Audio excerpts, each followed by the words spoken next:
It's not bad. It's not bad. We don't see. Here's the thing: in Michigan and like Flint, they get sick because of their water quality. We don't necessarily. Wow. But like, I mean, I don't know what it is I don't know what it's like in Toronto and all these places. I don't know what their water quality is like. I'm Like in the assuming mountains of Georgia, their water quality is pretty good because they get it from like the yeah, mountains and it's stuff. like it's the wells. Yeah. Yeah. But yeah, Michigan's We water have no quality is mountains horrible. here. I mean, preferably when I get when I go to the airlines, I'll get. See, here's the thing. It's so unpredictable right now for me because I don't even know if what I want to do with my career, as far as when I get my 1,500 hours. You just never know. Yeah. Because it can go one way. You can go corporate, or you can go to the airlines. Right. I would, and you can stab at me all you want, but I feel like there's 3 different types of flying. You either fly cargo, you fly mainline airline, or you go to the corporate airlines. Yeah. Would you agree with that? Yeah. Yeah. Yeah. Well, I would. mean, I know. Yeah. I know the military guys love to go to the cargo airlines because they're just so used to flying those cargo jets that they don't want to go and switch.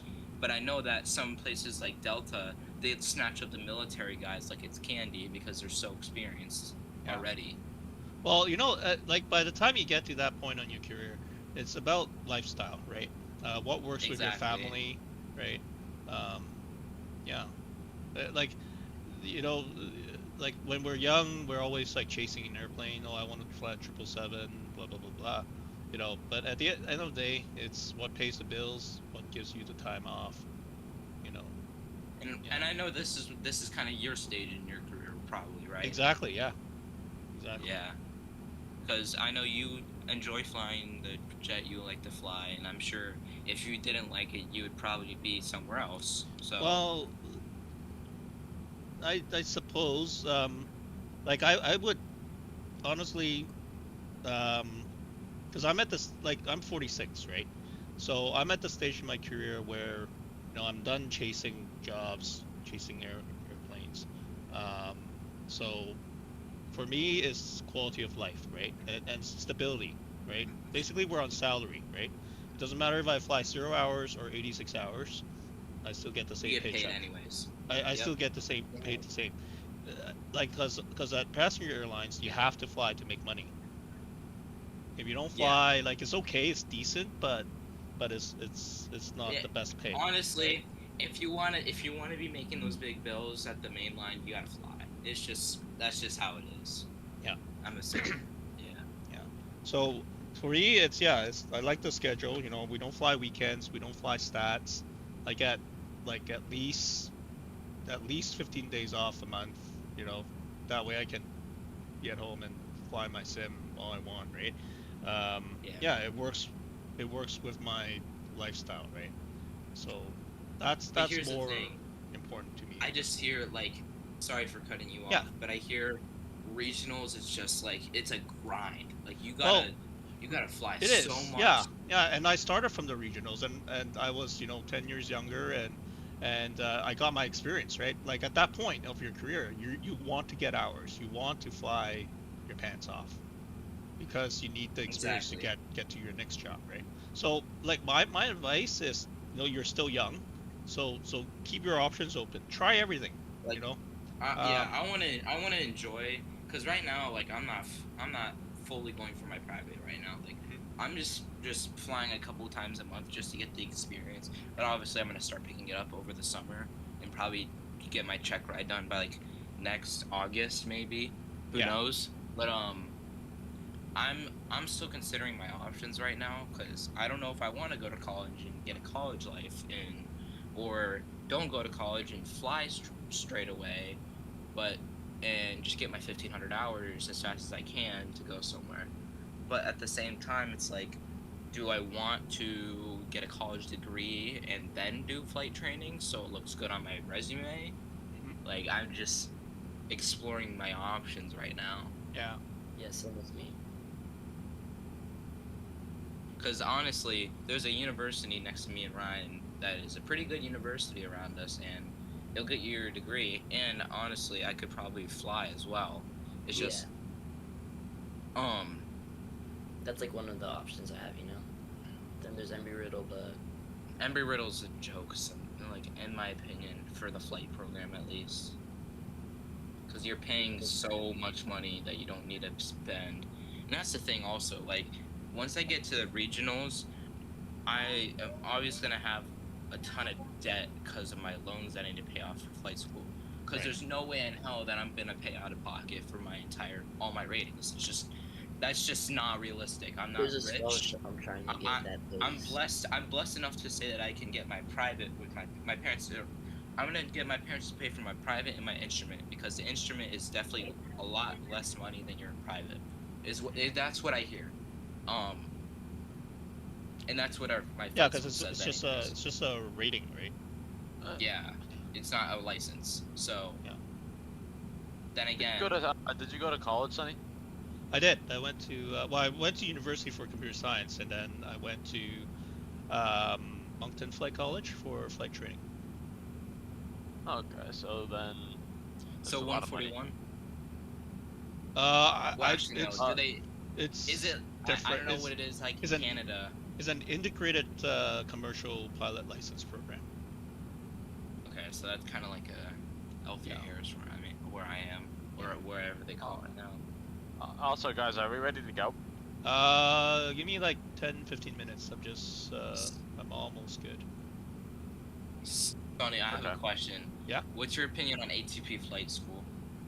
You know what? I think it's good because it prepares you for the airlines, and you also take a lot of other courses, like CRM and like soft skills. They will give you the soft skills that is very valuable in your future career. So it's not just flying, but it's also the soft skills.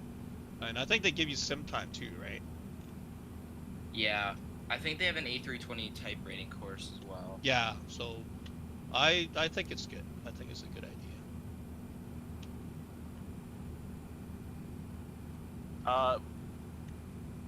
Sonny, how much was? Wait, did you already have this scenery, Sonny? Yeah, I do. The crosswind scenery. Yeah. I guess they don't have D-ATIS here, right? They don't have digital ATIS. It's just a meta. I don't think so. It's just yeah, it's just that. Ooh, it's cold here. Just Minus take 11. off. Sonny, bro, your Very Maple cool. Leafs are just so sorry, bro. Oh, I know. I just can't say. I have to say it, bro. Yeah, I know. No, you know what? They're not built the right way. Shanahan really put us backwards, I think, 5-10 years. Shanahan and Dubas. When you're paying 4 offensive players, half of your salary cap, inherently your team is not balanced. Dude, y'all need to figure out your goaltending, bro. It's actually so bad. Well, I mean, okay, so when they're healthy, they're good, right? They're decent, and that's the thing. Like the other 31 teams in the league, like they're looking for goaltending too, right? So everybody's really on the same boat. And I know Calgary is figured out. Like Devin Cooley is a great goaltender. Yeah, he is. Yeah, he is amazing. That team is just a young and like gritty team. Like you should see their forecheck compared to someone like the Maple Leafs. I know. It is hard and get in your face forecheck, kind of like the Florida Panthers. Yeah. Because the Florida Panthers, they like to get in your face. They want to that forecheck that they run. They want to get in your face. Other teams, I don't know really, because my coach loves getting the Florida Panthers film because they're good at hockey. They're not as good as they were last season. Honestly, Tampa's doing really good right now, obviously because they're first, and that's my team. Right. But dude, Toronto just needs to find like that extra I don't know. They just need to figure it out. I don't know, bro. Man, I don't know. Toronto, it's almost like a lost cause. Oh my God, bro. They're it's really bad. Oh, the MD-11 is kind of pricey. So yeah, it's like $80. 70, yeah. Oh yeah. pricey. I want to buy Yeah, it. I'm Maybe it saving is up. 80. I don't know. I'm saving up for a couple planes: the Synaptic A220, the Bluebirds 757, and the. Oh yeah, Bluebirds. Love the Bluebirds. Can't wait for It's that. gonna be great. It's gonna be Luke, great. Oh, you have a job, Luke, right? What? You have a job? Yeah, of course. Yeah. Can't you knock out 3 of those planes in one paycheck? Yeah, pretty much. Yeah.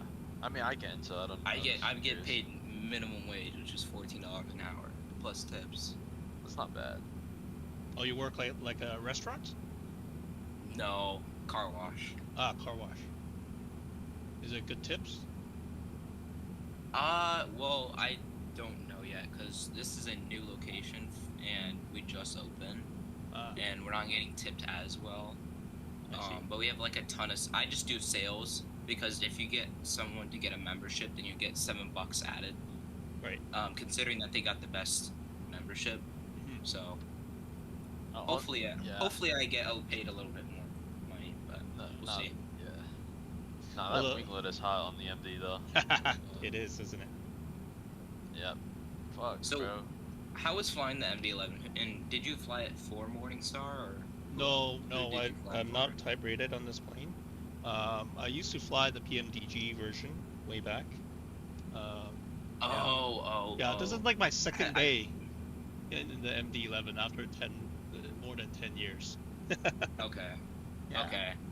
Yeah. And, It's okay. So in your 6 weeks, and I'm sure you've had different set of time that it took to get you to your type ratings in real life.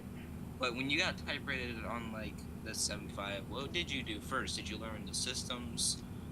Yeah, or, it's what did you learn first? yeah. So there's there's like a ground school course, and most of it is CBT. They talk about all the systems, and so yeah, first week is like ground school, and then you jump right into the procedures. And like you have to pass tests within that 6 weeks. Yeah. Okay, I'm just Alright, putting in. so What would you like- see like the would you say like the easiest type rating was for you, or like what is the easiest type rating to get? I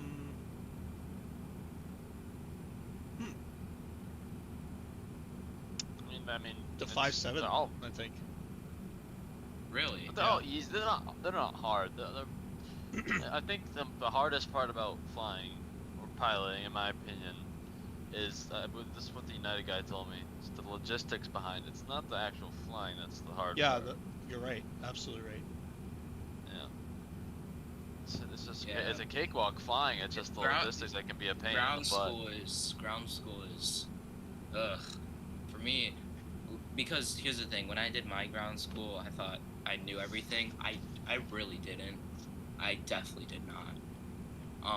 My private ground school, the one thing that I kind of struggled understanding was VORs, and I guess maybe just learning how the engine works, which I obviously got a handle of, but VORs is still kind of tough for me.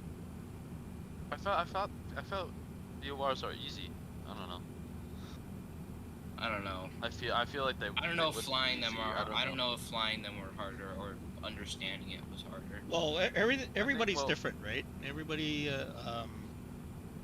Because you have what, like an inbound course, an outbound course. You have to just make sure you're in line with the VOR course so that you actually hit it. I don't and know. then you just, Is it harder in your instrument? I'm assuming. Why Sorry. would it be hard? I know instrument you're learning like other things, right? No. You know, the hardest thing in instruments is ADF, but I guess they don't teach that anymore because they've gone the way of the Outdated. dinosaur. Yeah, but ADF was the hardest. They should stop. They should also stop teaching VOR really, but there's too many VOR stations in America to stop. Yeah. No, it's what it's again. It's like it's soft skills, right? Like the skill that Yeah. you get from understanding the concept of VORs, it will help you in other areas of flying. No, for sure. Yeah. I think my friend Cameron, he lives in Peru right now. He's studying for instrument. He's probably gonna come back up to America to become a pilot. He's thinking Mesa or something like that for United Express. But I think he's learning.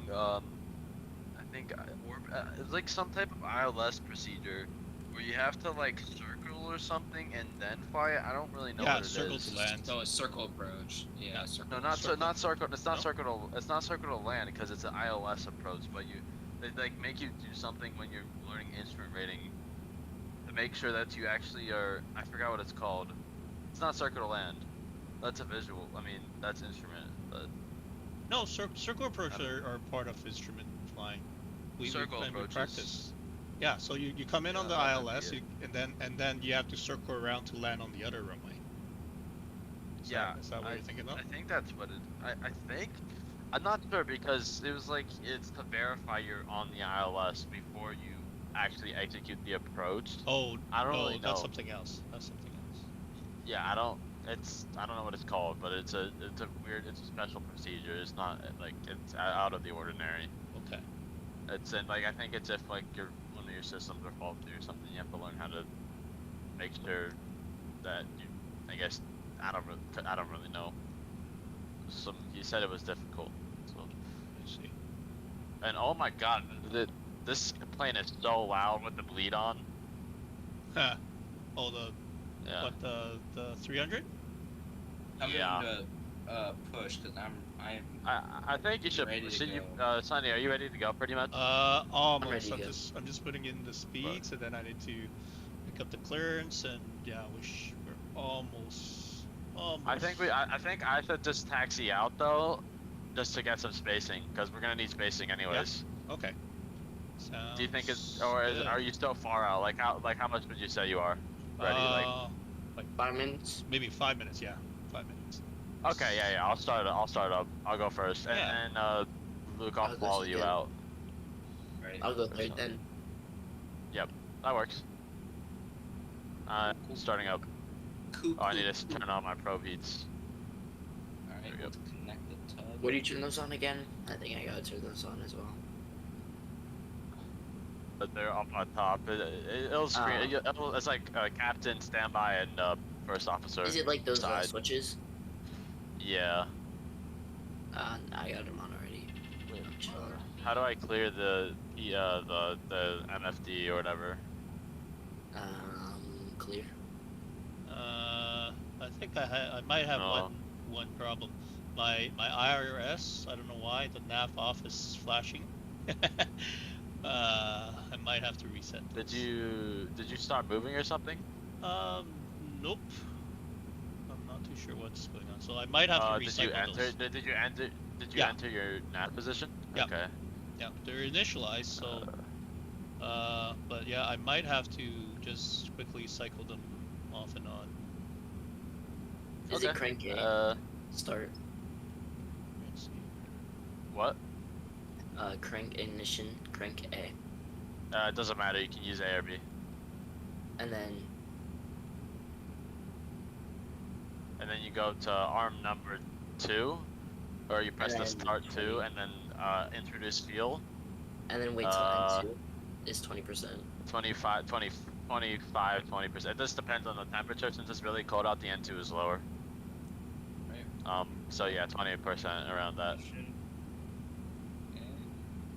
That's how it works. If it's colder out, the initial N2 is gonna be colder, right? Sunny? Sorry, say again? If the N2 will be lower if it's cold out, right? Colder? Yeah. Well, Yeah. not the N2. No, the N2. It wouldn't be lower. Maybe a little bit. Like if it's really cold, then you might not yeah. achieve. Yeah.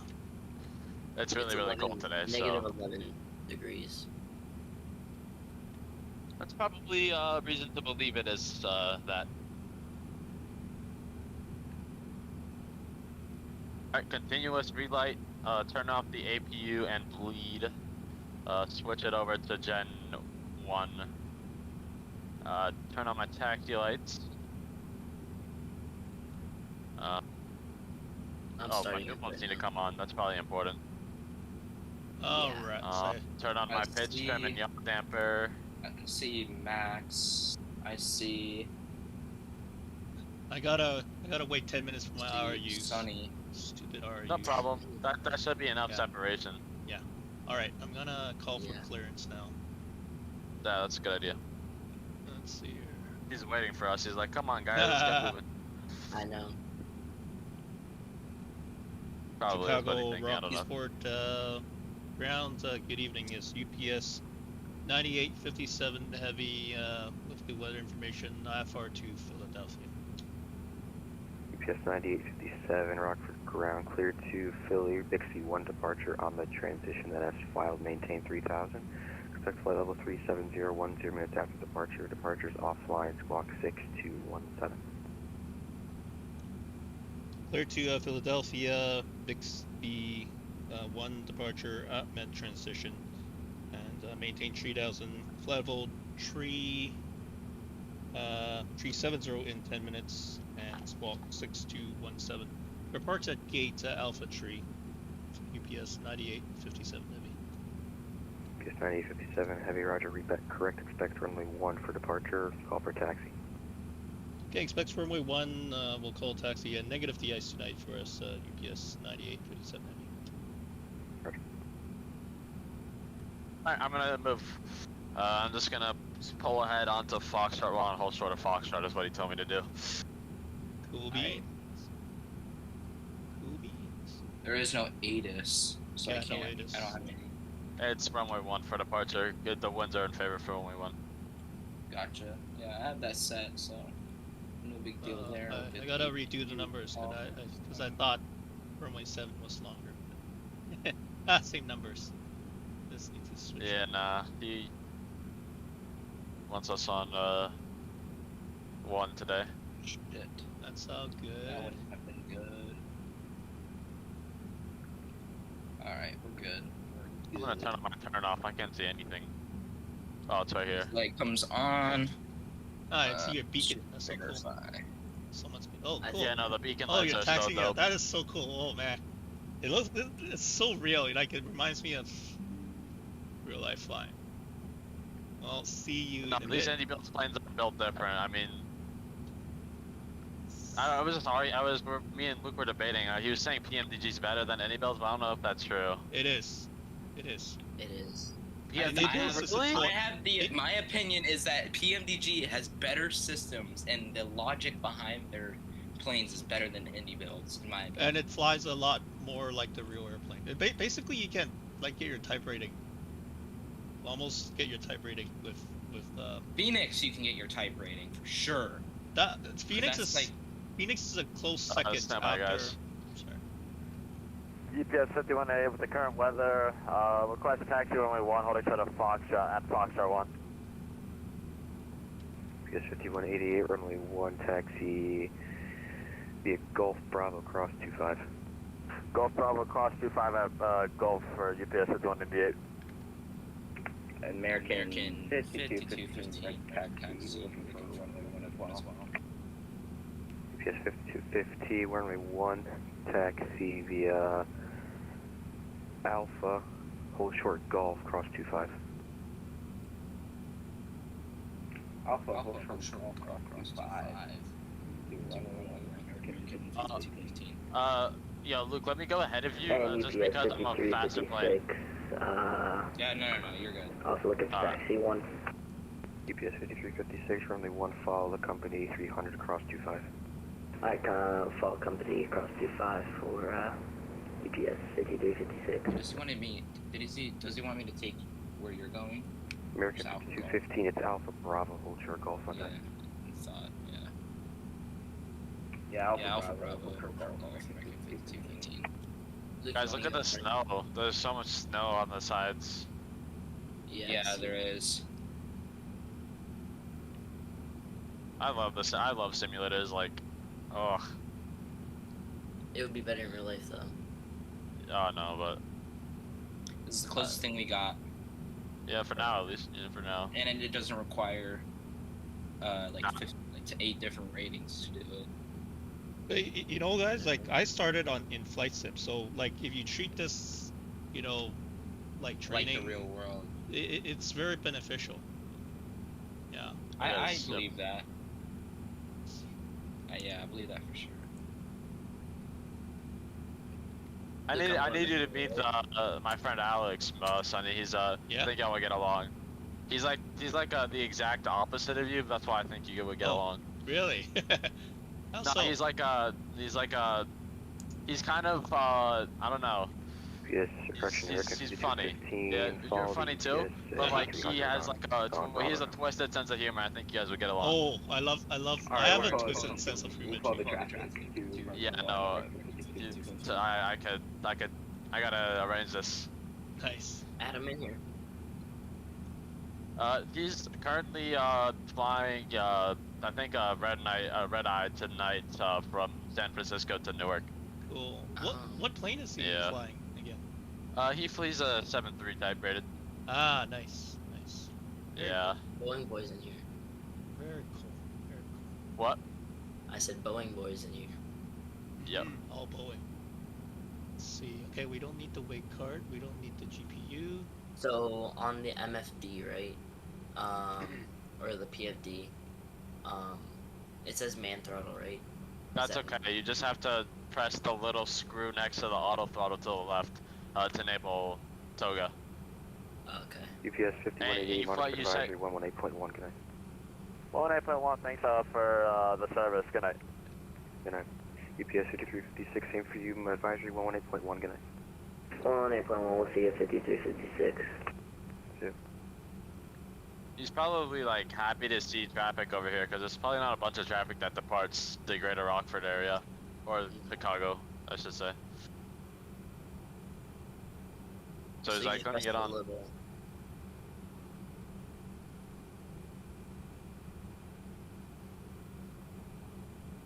No, honestly, real flying is so much easier than the sim. Actually? It is. Actually, no, I believe that because I was trying to fly the Cessna the other day in the simulator, and the trim is also whack. And then when I was doing my discovery flight a few weeks ago, the trim was so easy to maintain. Yes, bro. Yeah. I flew a Piper for my discovery flight. Nice. Yeah, no, I flew a Skyhawk. It's a great plane. The Piper's also great as well. Yeah. I fly full glass cockpit. Nice. I mean, I shouldn't be flying that. I just was like, maybe I want to fly glass, but like, I think analog is a better way to get a gist of everything. Yeah. And it's also more, I don't know. I just feel like, yeah. You should start from the basics. Yep. Yep. I say 3 minutes of separation. Monitor advisory 118.1, good night. 181, Alright, 2 minutes for the RUs. Sounds Silly good. RUs. I need to find this toga button here. It's... Just search around, you'll find it. Is it a screw? Yeah, it's like a little dot next. It's literally a dot. Oh, I know. Your is it full on the screen doesn't panel? fit on the YouTube thing. I want to try to fix Give me a sec. Oh, It's right by the... I have an ultra wide. I don't know. Let's see. Let me take a look at my OBS. Could you... I think I know what got you straight. Alright, I'll just wait for you, Ryan. Alright, V1. Rotate. Nice. Oh yeah, I'm heavy. Sweet. Alright, clean up the that's here in a sec. Just wants to get off the ground. Alright. I'll line up and give him... These engine sounds are so good. Give him till 8:09. Alright, almost. ROU's almost aligned. This is like the first time everybody's flying together. Yeah, this is cool. It's a good experience. Just missing Travis. I know. Where's Travis when you need him? And King. But King's at work, I think. Alright, so I'm gonna direct to Bodie. And press nav, which, there we go. It is turning me. Yay! Our users are back online. That's good. Alright, let's see. Yeah, no more flashing lights. Okay, we're good to go. Alright, let's see. Let's run a quick checklist here.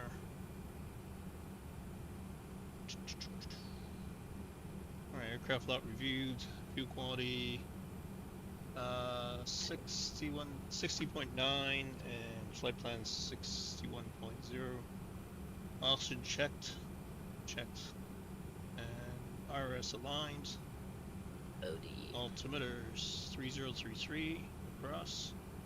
And status page checked. And takeoff warning checked. I also like how the 7.5 and 7.6 have ECAS compared to like the 7.3. Yep, that's a very big deficiency of the 737. All because you have to keep it. 7.3, you have to look up Yep. to see what the issue is. Alright, below the line. Ox pump One more minute and then is... I'll take off. Oh yeah, I gotta do my flow first. Let's see here. Let's see. Okay, I'm flying so. Wait, is there manual? Do I have to do manual trim in the A300, or is it like the rest of the Airbus fleet? It's manual. It's manual. It's manual. Well, know that for next time. I don't mind having a little more workload, but I was wondering because I don't get the same feeling in the as I do in the 320. So I was like, yeah, this thing needs manual trim. Oh, what is my trim? Please stand by for engine start until push is completed. It's next to the throttle. You need to set it based on the perf calculator. Whoa. Alright, I would go to your EFB for that. Yeah, Hello, Captain. We are ready for pushback. I think this plane could be a little more smooth when it transitions from manual flying to autopilot. But other than that, it's a good plane. Rougher ground is Oh, and I need UPS a- 9857 heavy. UPS 9857 Heavy, rock program.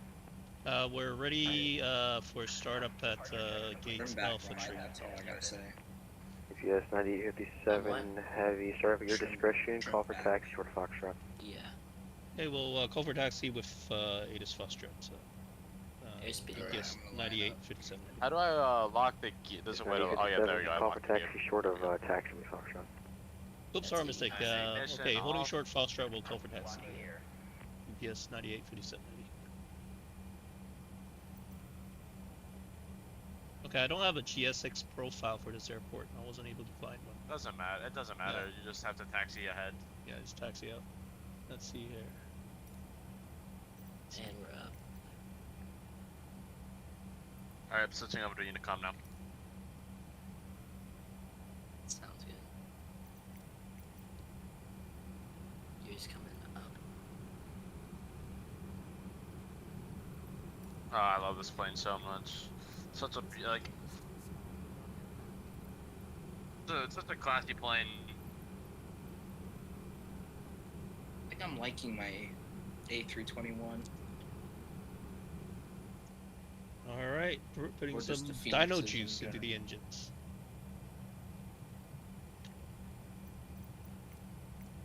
Yeah, I mean,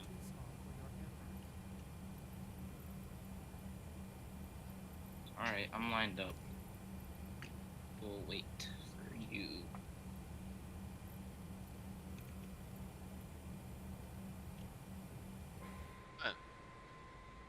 accelerating to 320 knots.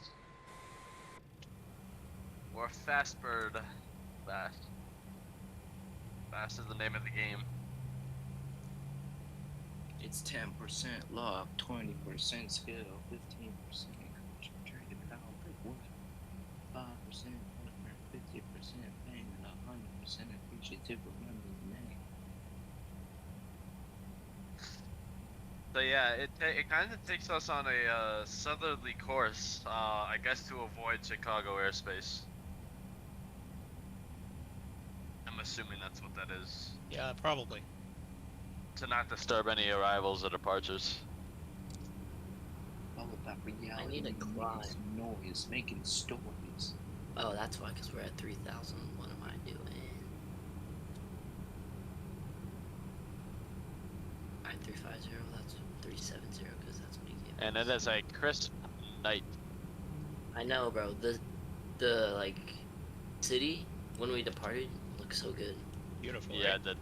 no, and yeah, no. And also the plane just wanted to go because it's -11 out. Yeah. Climb performance. That's why living in a cold environment can be very good, Mhm. Yeah. especially as a pilot. Planes do better in the cold as well. They do. Now your clapped out Cessna in the Florida heat. That's a different story. Clap down Yeah, Piper. that is a different Our story. Pipers aren't that clapped though. Our Pipers are brand new, dog. I know. And we have a lot. Our fleet is pretty good. Yeah. Yeah, I'm blessed to say that I can fly glass, but I know it's good to learn on. Analog. I mean, Gauges. it's not the end of the world though. Yeah, It is important to start out small, I'd say, and it's less DP might expensive be a too. little rough on you because they're looking for plus or minus 10 knots on some and plus or minus 100 feet on like S turns and turns around a point, stuff like that. Well, you know, like when you're flying the VFR, you're not looking at instruments, you're looking outside. Exactly. Yeah, Keeping your that's eyes what Those are outside. my rules. that's what that's what getting your pilots all about. Is keeping your eyes outside, looking for traffic, stuff like that. I think it is important to glance at the gauges once in a while though. No, it's good to look at like your speed It's and for all reference that, only. obviously. Reference But only. it's exactly it's for reference. Yeah, Like my flight instructor, he would take away my screen every time I try to look at it. actually. Yeah, because he said I'm too antsy to get my instrument. Yep. Very. 2 more screens for you. No more screens for you, buddy. Yeah, he says literally no more screens, and then turns down the brightness so I can't see it. But it helps me get better at my maneuvers. I will say that. Yeah, for sure. You know, if you get a chance, fly aerobatics. At least like a couple of Says- I would love to one day. Because when you're Temperature flying, out. when you're flying aerobatics, you're always outside. Your eyes are always outside. Should I turn on any of my icing? No, Alright, it's clear out and it's cold. Very Alright, cold. I'm gonna depart. It's, It's colder on the where ground to than at 12,000 feet. configure. Yeah, it doesn't matter though. If it's clear skies, then there isn't any Yeah, moisture there's no visible like in the moisture. past few hours. Yeah, It you're good. depends if you have Because it visible. shows. It's very dry. It's dry air once you get to a certain point. Yeah, because it says temperature outside and icing range, so I was just curious. No, it's not only the temperature, but it's also whether you have visible moisture or not. Yeah. Look up So- the definition for icing conditions. Yeah. And then also if your And TAD it's is also, if your it's- TAD is it's- greater than 10 degrees, you don't need anti-icing. yeah.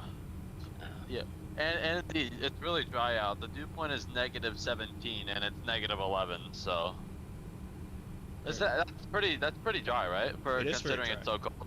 Yeah, that's Yeah, dry. it is very dry. Yeah, 'Cause usually it's hard to get yeah. to -17. Yeah. Really. we look Rockford really good Ground, space good here. evening. United 2642, looking to UPS only 2642, 12 looking to degrees. by far to Louisville. Fahrenheit. 2642 Rockford Ground, cleared to Louisville, Bixby 1 departure Now, on the transition NS file, kind of maintain short 3000, trek expect over 370 to and 10 Philadelphia. departures offline, squawk I flew- 0523. I have been to Philadelphia before, it's pretty Let's nice. see, what's no icing. Alright, Louisville is Bixby 1 on the transition, That's NS pretty chill. file, There you go. maintain 3000, expect 370 10 minutes These after. Phoenix sounds Port sound so offline, great. squawk 0523, Same with UPS the 2642. X short of Foxtrot, would you Which like plane do number you think has 7 like or the 1? best sounds? Doesn't matter. A350 by Alright, far. I'll just start. Roger, you can expect runway 1. What? A350. NTA. You think Roger. Boris doesn't have good sounds, dude? Boris is good. 777, bro. Boris is really Boris No, is Boris- good, bro. Boris is I good. mean- Wait, I'm just talking about raw sounds that the developers produce. By far, it's A350. Have you heard the flash That's sound? true. That is true. I agree. That is true. Have you heard all the PTU? I mean, have you heard all of that? Okay, but like saying like with Boris arms. Let's see. Flex drills checks trim. Well, 0, Boris is 0. an audio enhancer. It's not the raw One. sound. You can Alright. you can. And briefing Zero. complete. Runway 01. Alright, ready to taxi. Congratulations. Crawford ground is UPS 9857 Heavy ready for taxi. It's Are you guys 9857, down to runway do 1 after taxi via this? Gulf Bravo crossing Yeah, I'm down. 125. It's We'll up see, to everyone yeah. else. It's only Runway 7 for 1 me, so taxi I have Golf time. Bravo and go short runway 01. UPS 9857 Heavy. I'm It's good for. 9857, I'm it's good to go to crossing Indianapolis 25, maybe. taxi via Gulf Bravo. I'm down. Oops, sorry about that. Long day. Cross runway 25. Taxi Golf and Bravo. UPS 9857 Heavy. This is our third flight today. This is So, mine. Sonny, It's time to I'm select. sure because you've been flying for a long time, you have a lot of great stories in the airlines. What was the worst thing that you witnessed that ATCS said to someone before? Approaching. 2. That one. Hold the pin on that. I need to think about that one. Well, that's so cool. Yeah. There's a dip in the runway. I'm pretty sure that's realistic. That's Yeah, really it's cool. realistic. Yeah, it is so 'cause cool. I felt that taking off. There's dips in runways. Yeah, like runway. Oh, yeah. Runway 7. Denver. Oh yeah, I thought that everywhere. The runways are not Yeah. level. Like in real life, huge dips. No, dude. There's bumps. There's cracks. There's dents. I mean, think about how many planes land on a runway a day and damage it. Not damage it, but just use it. I'm not Just talking about. usage. I'm not talking about those crevices and whatnot. Those are like potholes. No, but- I but meant what- little. I mean, I know you're talking about little dips, Yeah, that like the- you go down. yeah, different levels on the terrain. Yeah. Wait, how do you make it so you add new constraints in the FMC on the A300? I mean, what constraint are you trying to put? Cross buttons at 8,000 because that's what slash- it's telling me to expect. Slash 8,000. Slash and 0, then click it slash up. 080. Yeah, and put it on line select key on the right side. Is it right side, right? Yeah, right Yeah. side for vertical. Yeah. It says format error. Let me see something. I think it's slash Try. 8,000. Yeah, try it. Slash 8,000. You have to put a slash. No, though. it's Do you have saying- a slash? Yeah, it's not letting me. Maybe without Not the in- slash. Without the slash. No, I mean it's just it doesn't even show my altitudes. I feel like it's maybe progress page. I have to go look for it. No. So in your legs page or F plan page. Flight plan, yeah, flight plan. So find the There's a- waypoint and then in the scratch pad try slash 080 and then the line select keys on the right corresponding to that waypoint. Yeah, it's saying format error when I do that. Okay. Yeah, Try not without sure. the slash. Just put like 080 or 8,000. That might work. That might work. Try that. No format error. No? Okay. Can you go into the vertical revision? Like, just click the line Oh, select key wait. on the right side. You have to go to the next page to find your VNav path. There you go. Yeah. Yeah. Okay, and then you just put in UPS 8,000. 9057, monitor advisory 118.1, good night. That should maybe it's 18.1. but you are right. It's Thanks, it is slash 8,000. ATC. We'll see you next time. UPS 9857 Heavy. Good night. And There we so go, I you're think I good. got You're it. good to depart because I'm on the. Oh, nice. I'm already direct Bodie. So Cool. you're good. Nice. Okay, I got it. Flip the switch. Good though. Then Oh, push the shit. radio call. 10,000 feet. That's off. It is so snowy out here. Dang. I know. The I'm gonna fly departure near was- Chicago now. And I'm We'll sorry, see I'm y'all wondering boys if in Philly. Philly. And I quote words from Chicago Kim. Rockford traffic. This is UPS 9857 Heavy type MD-11. We're taking off runway 1 on the Bixby 1 departure. Here we go. Yes, sir.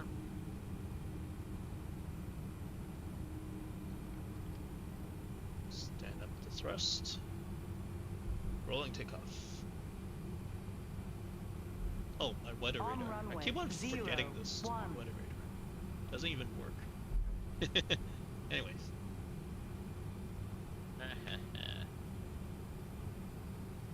Ugh.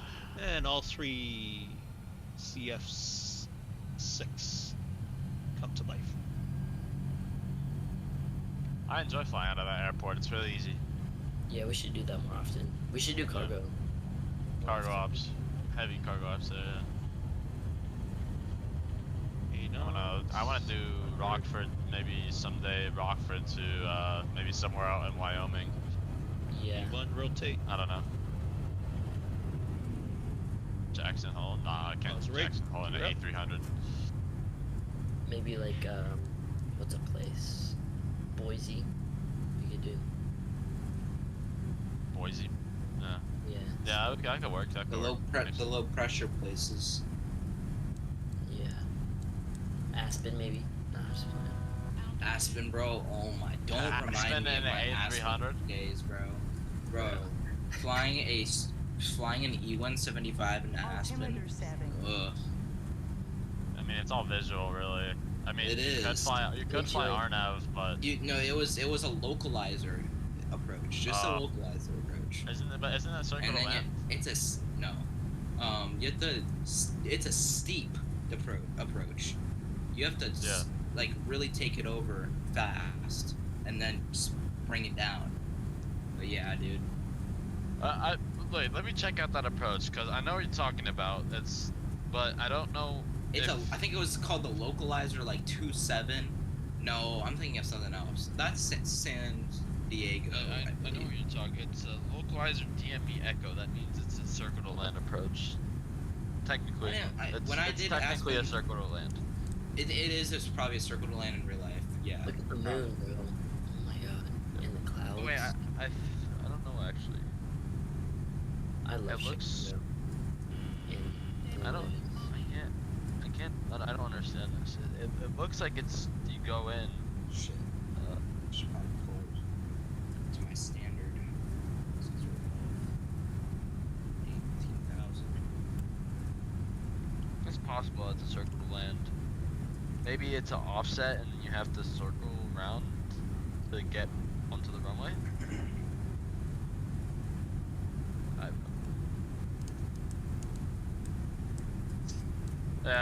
Sonny, is it possible to do an offset localizer approach and then you have to circle to land to get back onto the runway? Not the same runway. Usually is to circle around for another runway that does not have this approach. Yeah, because I remember just going straight in for Aspen. It's a it's a really steep. It's a negative 6.5 to 6.6 degrees. Dude, it is steep, bro. Yeah. Like I literally had to go almost full. I had to push my yoke all the way forward just to get to the runway, bro. You have to descend 4,000 feet in a matter of 5.7 nautical miles. Dang. We should try that one day. Me and Travis did it, and it was hell, straight hell. I think I could do it. You can. It's just don't expect to have the best landing in the world. I mean, no, you're supposed to have. It's supposed to be. You're supposed to plant it. You're supposed to get it down. That's the entire objective. We have great separation. Yeah. Luke is gonna love it.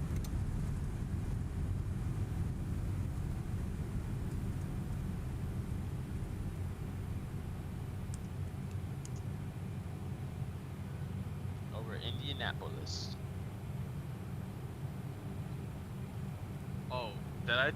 Oh wait, I showed the screenshot of flying VOR to VOR and everything Cleveland airspace, right? Yeah. Dude, that was like that was fun. Just doing like nothing, bro. Or just I mean, it was fun planning it. Funnest part was planning it, because you had to like actually search for every VOR and then compare it to Cleveland airspace. So That was cool. Like that flight path looked cool. Were you in the air for like 4 hours, right? 4 hours, yeah. Dang. Good way to grind hours. You don't have to like. I mean, I guess you could also just fly to somewhere 4 hours away, but if you just want to stay in the area and then just land, it's a good way to grind hours and do something I'll be fun. right back.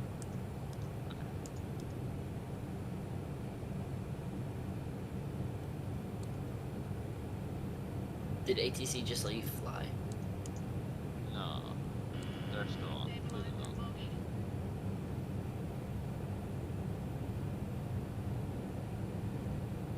How do Might you overtake me though, because my altitude is slower than. I don't know actually. What are you cruising at? 33. Gave me Alright, 33, autopilot spacing. on through 11,000. You know I hand fly all of my departures. Like in real life, up to 12, 13,000. Is it good to do that? Yeah, it's good practice. Yeah. And really, it's not hard. Once you get What used if to it, it's it's like not hard. a busy airspace like Newark though? Like New York airspace. I might elect to use autopilot, but I've flown out of Toronto before when it's busy. Yeah. Yeah. It must be so much better flying in real life because you can feel all the G-forces and whatnot and the turbulence. Well, you get feel in the controls so you can trim properly. In flight sim, you cannot trim properly. There's no feedback, right? You can't feel if the controls are out of trim. So. But yeah, that's why I say like PMDG products are by far the best, like out of everything. Because like I use the same technique that I use to fly that 757, and it works the exact same way. Wait, is this the PMDG X-Plane or Microsoft? Microsoft. I just don't know. I think the PMDG is good for the climb performance on the 737-800. On the 777 though, it's way too out of proportion. Well, how do you mean? It climbs at like How long before we enter anyone's airspace? Sorry if I cut anyone off. 80 A miles. No, not a while. We're just we cross Indiana, and then we are in Cleveland Center. Oh yeah. Alright, transition. So how do you mean like it's out of proportion? I don't understand. It climbs at like 5,000 feet per minute. No, that's a real airplane. That's really? a real airplane. Like if it's like. If you're empty, that's the performance you get. Like in the 5.7, we climb out at 3,800 feet up to 20,000 feet. Right. I guess. I mean, Phoenix. You don't think Phoenix is better than PMDG?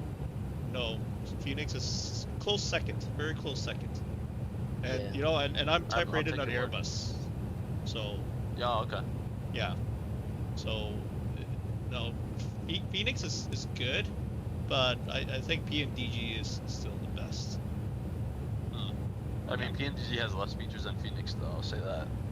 Well, it's a lot more accurate. That's why it takes them so long to release stuff. Like people keep on complaining, oh, why are you like taking forever? Because they want to get it right. Right? It's not like any builds where they beat Phoenix to the punch and they release the 350. And like, I mean, I enjoy flying the 350, but like as a pilot, you know, expecting you know, authenticity, you know, realism, it's a toy, you know,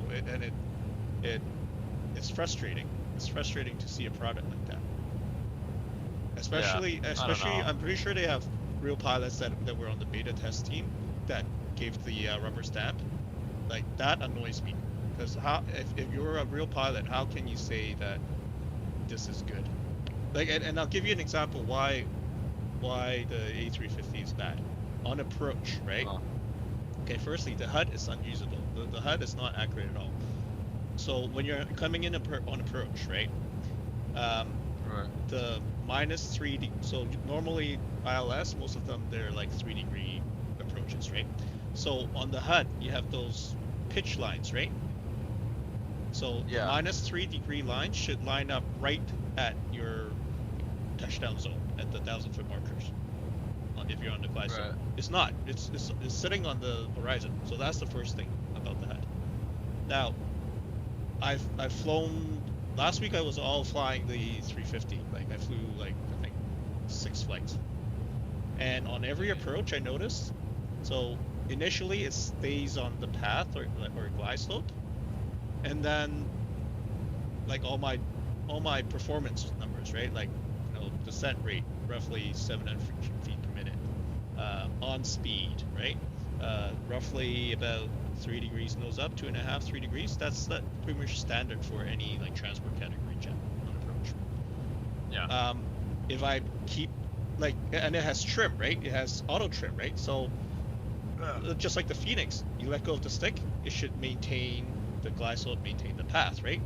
Nope, the glide slope floats way above you, and you have to pitch way up to stay with the glide slope. Like that does not make sense at all. That is not how the real airplane flies.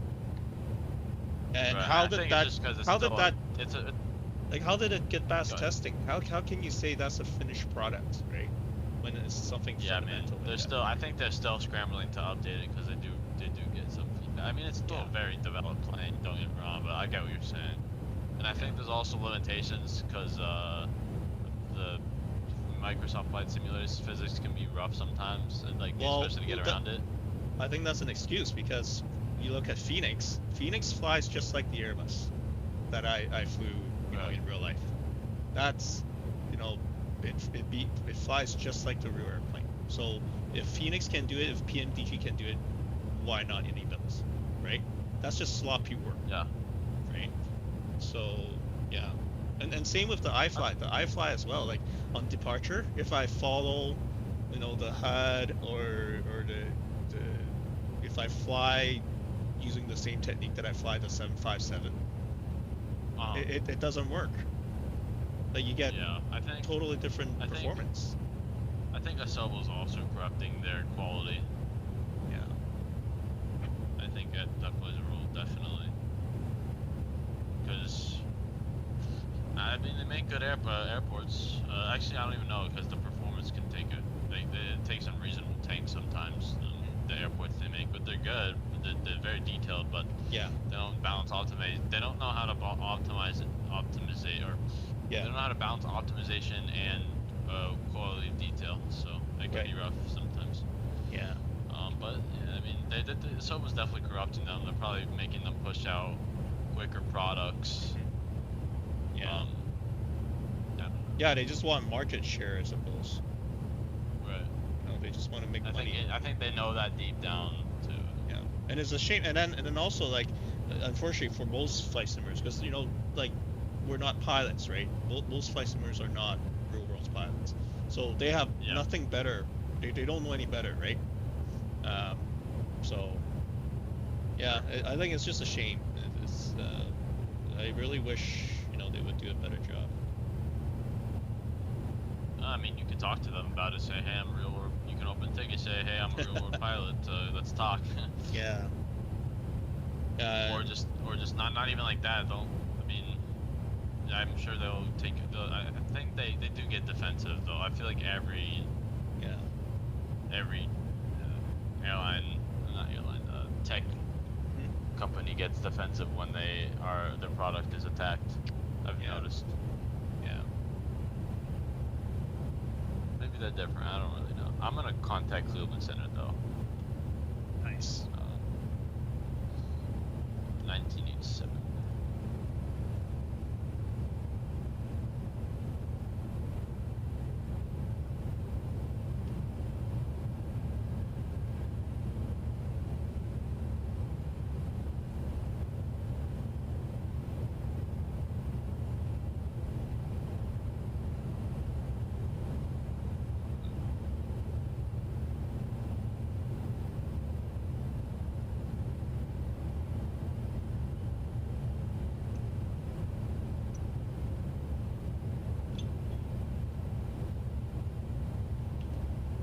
Toledo. I'm just gonna use the Toledo VOR to establish my position. Toledo. Toledo.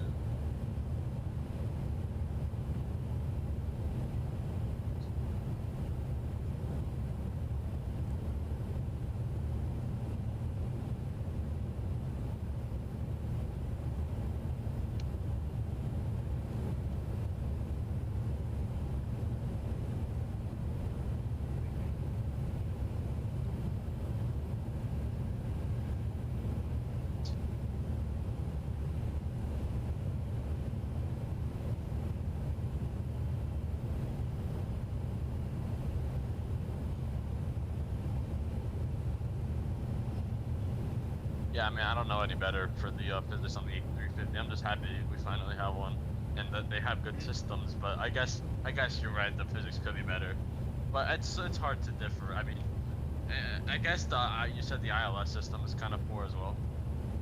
Well, it's the, you know, so it's just like you're flying your Cessna, right? Attitude plus power equals performance, right? Yeah. So with, you know, whatever thrust rating, and then, you know, your, you know, 3 degrees, 2.5 degrees nose up, right? That should equate, you know, 700 feet per minute on a 3-degree glide slope when you're, you know, at approaching around 140 knots, right? And plus, the other thing is, the plane just like the Phoenix, right? Just like the Phoenix Airbus has auto trim, so like you're supposed to be able to, you know, set your attitude and forget it, right? And take your hand away from the stick, and the plane maintains it. So explain to me why the glide slope would deviate. Like why your flight path would be deviating from the glide slope if all these parameters are correct, right? It doesn't make sense. Yeah. Why do I have to pitch up to follow and pitch up significantly too, to follow the glide slope? Yeah. I get what you mean. I haven't seen that with the A300, but I'm gonna take your word with the A350 because I have realized it acts finicky on the approach. I didn't know what it was, but it always does act weird on the approach. Yeah. Like I always feel like I'm coming in a little too steep, but I heard the A300 doesn't have the problem. Yeah, I heard it's a pretty good plane. Yeah, I heard the Airbus 300 is good. It's a good product. Yeah, it's good. It's good. It's a good product. It's laggy, so I downloaded the optimized textures pack. It made it so much better, and I don't even notice the difference, which is great. Right. Yeah, I would love to try the Airbus 300. Yeah. Wait, do you have it? No, I don't. You should get it, man. Yeah. Fun plane. Very classy. Right on. I suppose I could use my Airbus 320 thrust levers for it.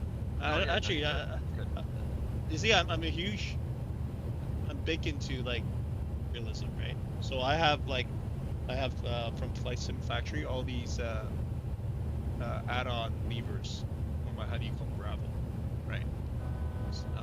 So I don't have a set for the Airbus 300, so I don't know. That's the only thing for me. Yeah, you like having real setup. I understand. I don't really care, but just as long as I set up the sensitivities right and I calibrate the throttles correct with my Thrustmaster TCA Airbus, I'm good. I don't care. I mean, yeah, I guess it would be better to have a yoke, but because some planes really do require precision, especially the CRJ. So yeah. Well, I fly with a side stick. I couldn't get a go. I just use a side okay. stick. Yeah, I use my A10 Warthog flight stick, even for Boeings. Yeah. I have a yoke and joystick and some rudders. That's about it. Logitech both. You know, it does its job. You have the week off, Sunday? Yep, I'm off this week. Oh, cool. Okay, we can do some group flights. Yeah. Nice. I get home around 2. Okay. EST. I get around 4:30 p.m. EST, but just 3:30 my time. Or sorry, 5:30 p.m. EST, 4:30 my time. Okay. Yeah, Louisiana goes late. I don't know.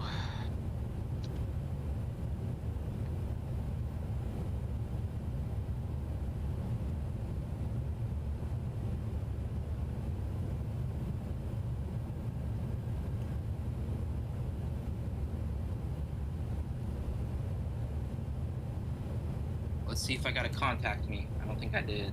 You didn't. Good. Top of climb. Only took 18 minutes to get to top of climb. That's a heavy plane if it was climbing for that long. Actually, no, my plane climbed for that long. My climb. Yeah. Usually it's more like half an hour. Like 18 minutes is pretty quick, actually. Yeah.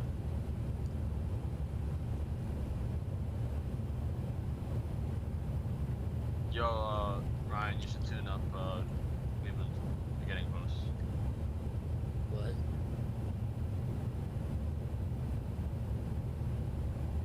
Yeah, look at our spacing on VATSIM radar. It's perfect. I know. Made it work.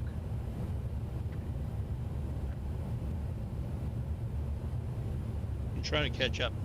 My cruise speed is Mach 823. Tony, I got a question for you. Yeah? How many aircrafts are operating out of Morningstar every day? Every day? Well, let's see. I think we have, what, like 9 757s, one spare, so 8. But... And then we have ATRs. I think we have like 4 ATRs. And then we have caravans. I'm not sure, man. Any given day, like maybe close to 20. Who would want to fly the ATR? Sorry, who wants to fly the ATR? Yeah. Well, I don't think. Is that like a desired aircraft that people want to fly? well, the schedule on the Boston's ATR is still really off. good. Really? Yeah. We don't get paid as much to fly it though. Decent amount. Not as much as the 57, but it's great if you have, like, if you have a family and they're all Calgary based, so it's great if you have a family. Like for the amount of flying that you do and what you get paid, it's a sweet deal. Yep. I don't know. Yes, I so just, I'm thinking. I'm sorry, but I feel like my quality of life, if I go on the the RJ or the E175, is not going to be great. Yeah, you'll be working like any passenger airline actually, you'll be working your butt off. Because that's the only way passenger airlines make money. You need to keep the planes and pilots flying.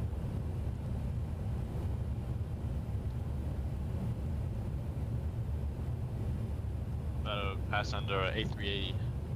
Nice. Caution wing turbulence. Right. Well, I mean, he's oh shit. He's See y'all boys. He's like 1,000 feet above me. Nice. Going? Oh, you see us? Actually, no, I don't. I can see you That's on someone else. massive radar. And there's the A380. I'm getting a traffic alert. It's funny. Nice. You know, so in real life, if you fly exactly, like if someone is exactly 1,000 feet below you, you'll set off your radio altimeter. So you get 1,000. You'll actually say 1,000, yeah. You meant radio altimeter, you mean So you know on approach, you got the radals. oh yeah. Yeah, you'll get 1,000 because the other guy's directly 1,000 feet below you. Oh, that's interesting. I mean, like, that's kind of hard for that to happen, but Well, it's not because it's the other plane is 1,000 feet below your radio altimeter. oh, okay. Because the radio altimeter is under on the belly of the airplane, and it's constantly sending, you know, radio signals, and trying to measure basically distance. So if a big chunk of metal goes under you at 1,000 feet, you'll set it off. Ah, okay. Yeah. Makes sense. I wonder if that's simulated in these sims. I wonder. That would be pretty neat if they actually simulate that. Oh, and then the other thing too, your weather radar, it will paint airplanes. It will hit them, and then you'll get some return. Yeah. That's weird. Yeah. That's finicky.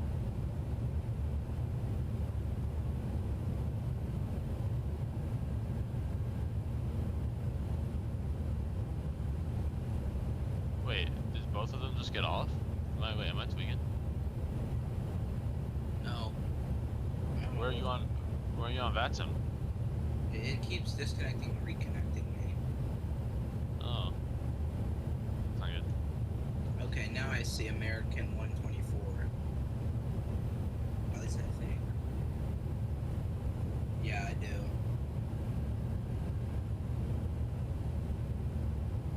That's pretty cool.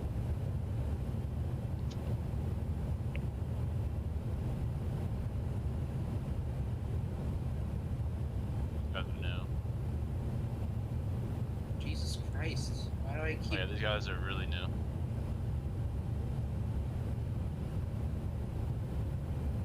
Oh, Ryan actually got off. Maybe his Why? internet went out. I think his internet might have went out. Yeah.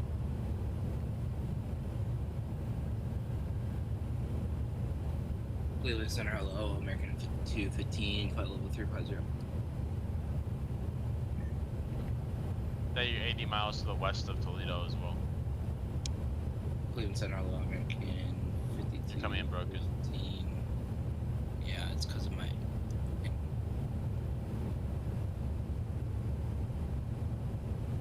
So, you also lagging out? Yeah, I am. What's going on? Is it It might be a VATSIM issue or a DDoS. Not a DDoS. Definitely not a DDoS. Docs? Docs. Well, no, Highly doubt there's it's probably not a docs. It's hard for VATSIM to get docs. Yep. I don't think anyone really wants to spend time doxing VATSIM. Yeah.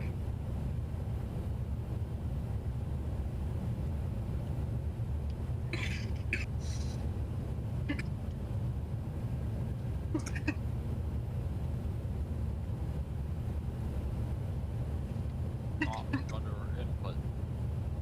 Stop rudder input. Stop rudder input. What's going on? What? Stop rudder input. No, it's input. It's like one of the best features of the A300 to test. It basically, if you put in rudder, Yeah. It'll basically, if you're mid-flight and you start putting in rudder accidentally, it'll say stop. Oh. And basically, you test. 5215, You're still coming in broken. Just text, bro.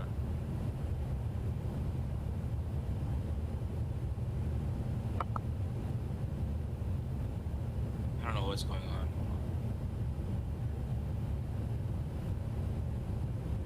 But yeah, you can press a button on the ground to test it. It says stop rudder input, best feature of the A300. Ah. Very cool. Very interesting. Cleveland Center, hello. American There you go. 215. So you're 80 miles west of Toledo. 350 and 80 miles west of Toledo.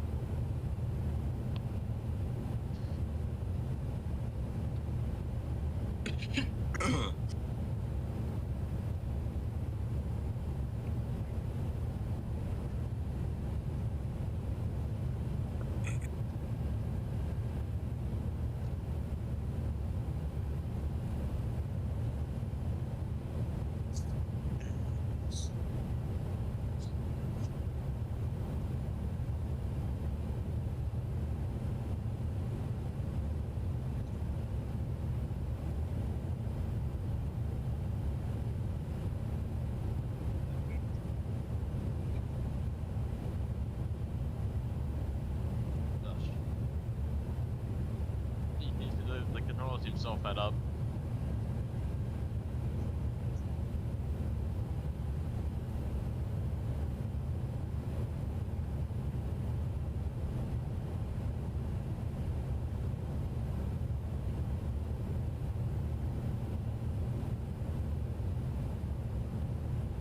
The hell, twin? Looking at the routing.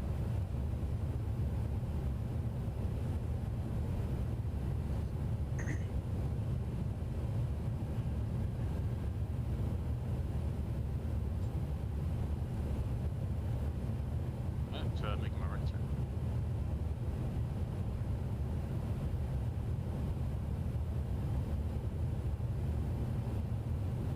No, I believe for Ryan hit his Bro. I think it's a client issue.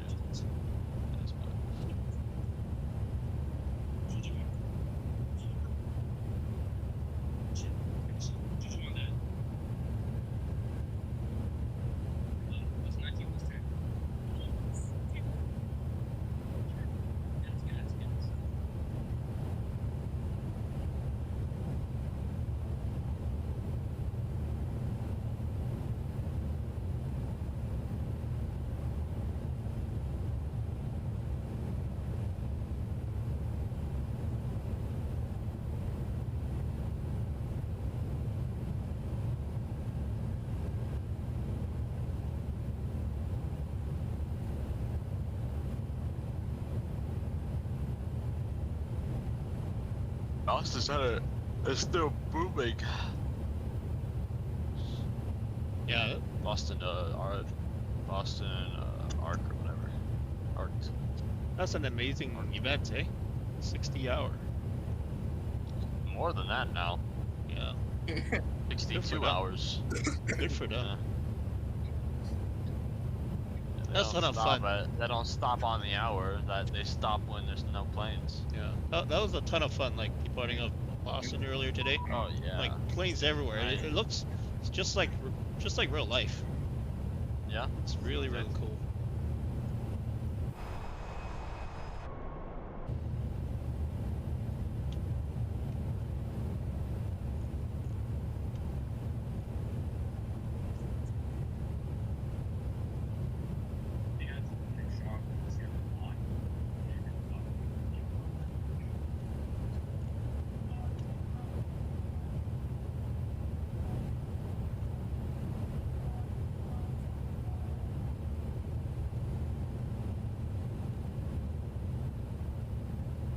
Huh. I mean, I really enjoy flying this plane though. It's Yeah, fun. that's 300. Yeah.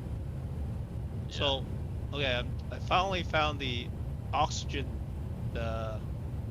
gauge, crew oxygen gauge on the MD-11 is reading 0. Wait, what? The crew oxygen gauge Oh, on that's the not good. MD-11. Yeah, because I couldn't find it during like departure, where it was. I think it's a bug.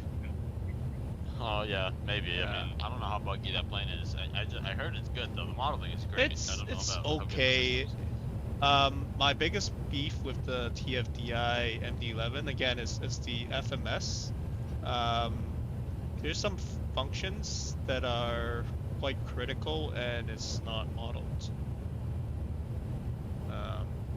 For example, you know how when your vectors for a open approach.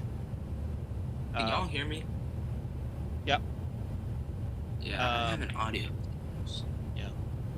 So you know what, when your vectors for an say an ILS, right? Open approach. Oh, hang on. I think I need to call Cleveland. Stand by. Give me 1 second.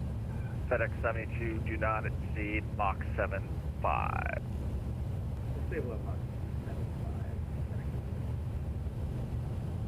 United 160 in the transition, maintain Mach 7.8 or greater.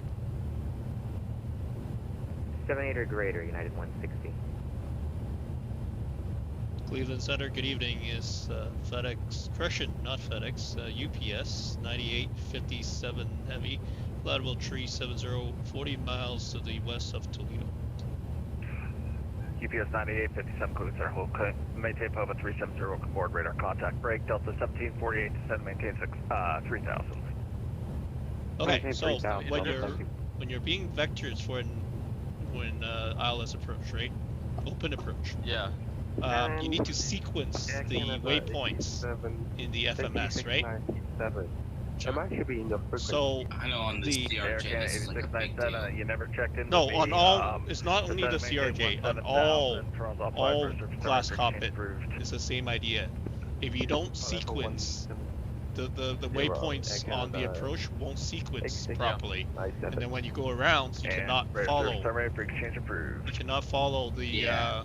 the go around ND, right? procedure. Yeah. So With 4-1, call 3 American so Station, one New York very Express, common survey method to approved. sequence the FMS is to extend the final approach course from the IF, right? So let's just say that you're going to Toronto, ILS runway 23. The IF is Calvi. So what you would do, and the inbound course for the ILS is 237. So what you do is you go direct Calvi, and then that's an invalid bottom right, altitude for direction of flight. there's there's a intercept course. You can set it manually, and you can set it to 237. And what that would do, it would draw a line 237 degrees from infinity into Calvi, right?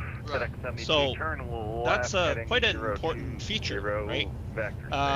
Somehow that is not modeled.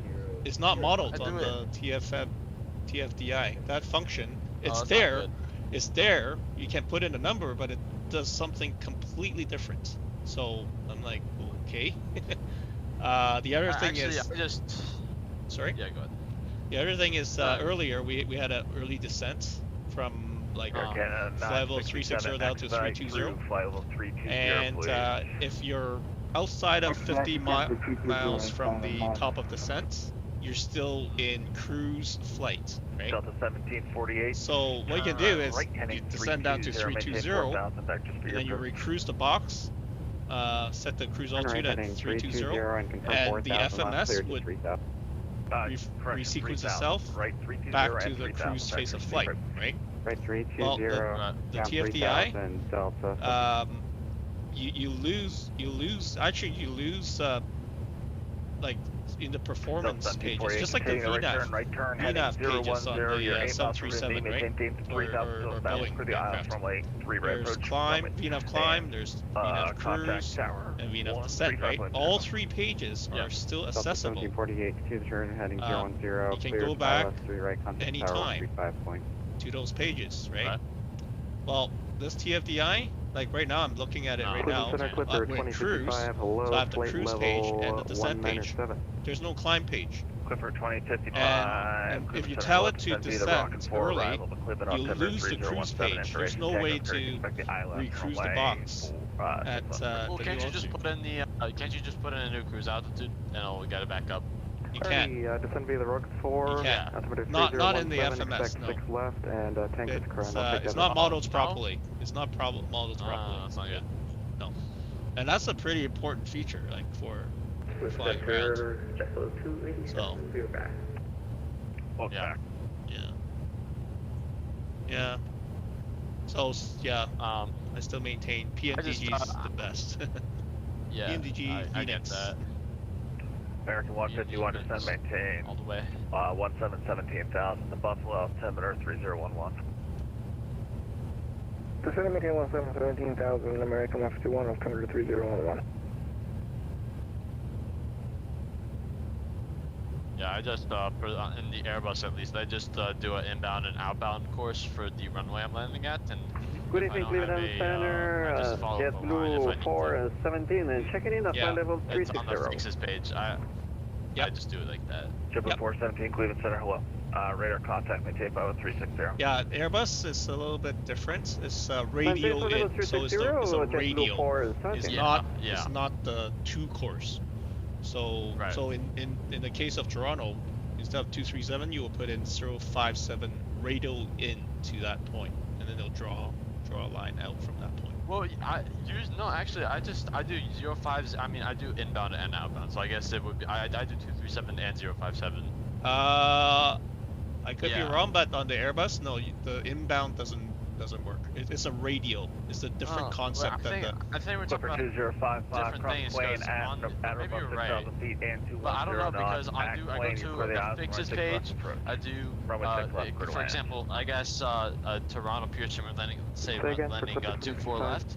Yeah. Heading Cross is Queen at 237. or above So you 6,000 do feet and CYZ 210 knots. 24 At left Queen, on you the clear the fixes aisles, 6 page. left approach, runway And 6 you left. add Oh your no, radials, no, like this fucking- is 26,000 above something at completely Queen, different.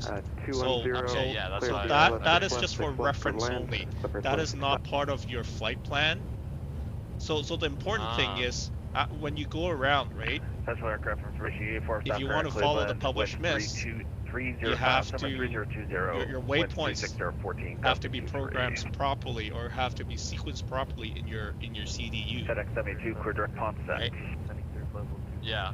So in order to make your FMS waypoints sequence properly, you have to sequence it to the next waypoint that you're overflying. For example, like Calvi, right? 3 about 35 northwest of So you have to take Calvi, Southwest right? 36, 38. Lateral revision. Break, New England, 8919. Sorry, not lateral revision. Direct to Calvi, and then on the right hand side, I think either like line selectly 3 or 4 right on the right, you can put in the radio in. So the radio in would be 057, and then that would draw a line outwards from Calvi to like infinity. And then when you're intercepting the localizer, it will like fly over that course line. Wait, hold on, and give me a sec. Yeah. Where are you? We're Columbus. Yeah, I don't cover Columbus.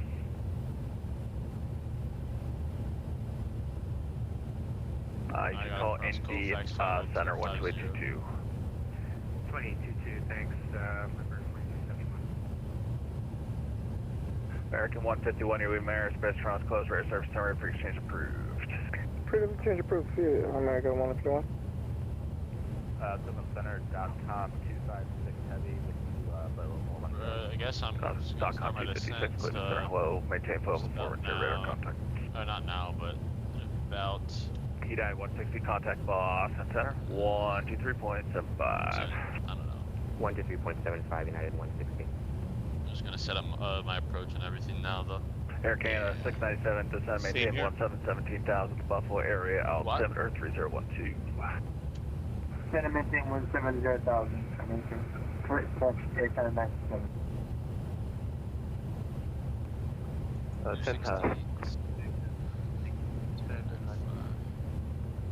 8697, am I still with you all that? You are not with me anymore. Break, Southwest 3638, Cleveland Center. Reset your transponder, squawk 5251.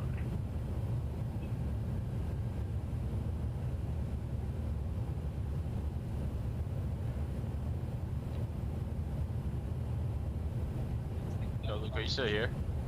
Me? Yeah. Yeah, I'm Were still you here. able to get back on the? Are you still able to get on? Were you able to get Southwest back on? 3638, Cleveland Center. Yeah, no, I've been on frequency. It Okay, just good. sometimes it just disconnects me. That's weird.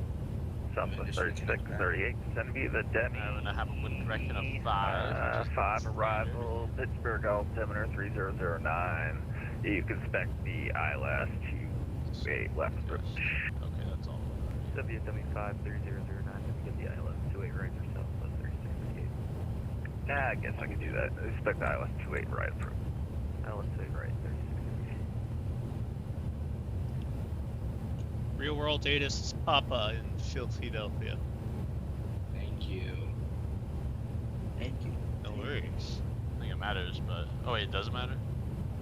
I mean, it gives us the Oh altimeter. wait, it that's gives the- us. yeah. I just request the meta. I just give the meter.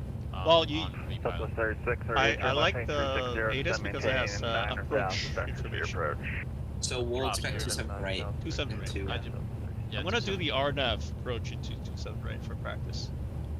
Okay. Air Canada 967, you leave Mayor Spacetrons closed for a surface target for exchange approved. We can change the food with you down at 97.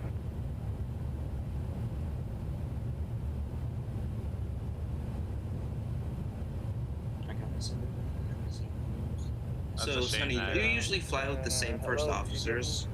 No, it's different every time. Okay. Yeah. It's all based on schedule. 488 Cleveland Center, hello. Lumen 8919, I assume What headset do you use? can't fly the Use the Delta. DC Pro X2. Okay. Because I have Bose A30s right now. Those are nice. Those are. I've heard good things about them. Aren't those expensive? Yes. Yeah, That's like why I got it for $1,000 or Christmas. something. All That's why I heads, got it for Christmas. all headsets How much are are Lumen they? 8919 Cleveland Center. like You can get 1300. cheap ones for good ones, though. You can get cheap ones. Why are they so expensive? Because of noise canceling and like. Yeah, the noise cancellation is pretty. Yeah, this noise cancellation is pretty damn good, though. Yeah, And the yeah, battery absolutely. life is pretty good. yeah. You know what? Get a good Yeah. headset. Don't cheap out on the Are you able headset. to fly? Protect your hearing. Yeah, Uh, dude. Like my Having a hearing, good headset is Okay, enough houses up my here? hearing compared to like, No. gosh, 10 years ago is not as nearly as good, That's just weird. because of exposure. I What bet. the heck? That's not what I... I gave it a ruin and didn't give me the Zelka 2. Yes, we're flying in the Zelka 2. After Ponset Truck Eagle Zelka 2. What the hell is going on frequency? Yeah, I don't know what's going on. Probably. I wish I knew. Knowing that 8919, you're cleared to the Hanscom I'm just, Airport I'm just via the direct pilot, you know? Ponset, direct Eagle to join the Zelka 2 arrival. Alright, direct Ponset Truck Eagle Zelka 2, New England 8919. I have a number for you later with your bosses. FedEx 72, contact boss center, 123.75. Going to Bedford, Massachusetts. That's where the NHL charters fly to, and probably NBA Oh, charters too. cool. Yeah. Cheaper. Yeah, cheaper, lower profile.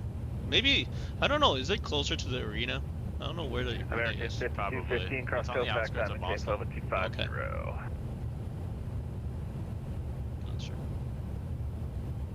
You calling me again? FedEx 51? I think calling.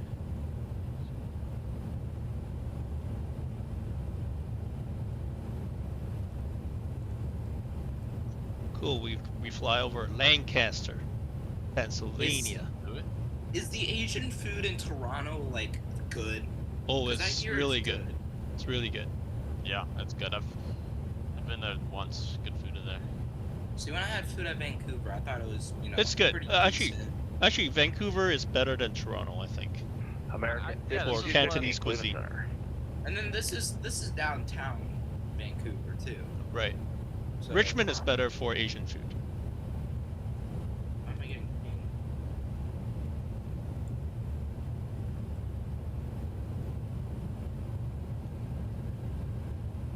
Kofax at 250. Where am I? I'm over Johnstown. Cleveland, good evening to yours. Front 125, information Gotta be kilo, ready for Johnstown, taxi. you are, and then we continue Delta down 818, east. Cleveland Center, or Metro Tower, runway 4 right at Yankee 2, RNAV to night train, clear for takeoff. Dude, why is my vessel? Delta Haven't heard this 1748, guy in a cross while. runway I 3 probably left, should've continue known. taxi, golf uniform. Because my audio's no. Cleveland Center, good evening. Walker 1108.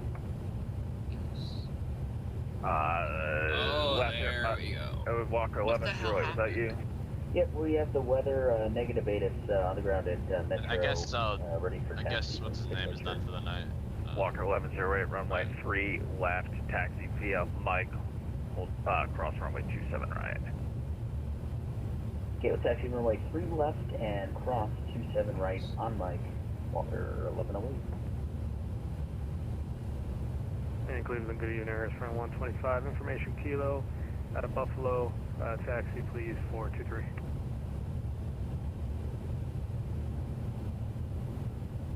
Air Sprint 125, Cleveland Center, hello. 3. Runway 23, taxi via Quebec, runway 14, Alpha, cross runway 23. Alright, taxi 23 via Quebec, runway 14, Alpha, cross 23. Airsprint 125. And American 52 feet, sorry, we had audio problems. Yeah, everyone's having audio problems today. Not just you. I think it's not just me. But I actually have Southwest 3638, turn left heading 330, descend and maintain 4000. Join the runway 28 right, localizer. Left 330 down 4000, descend to intercept localizer, southwest 3638. Why does it think I'm at 380?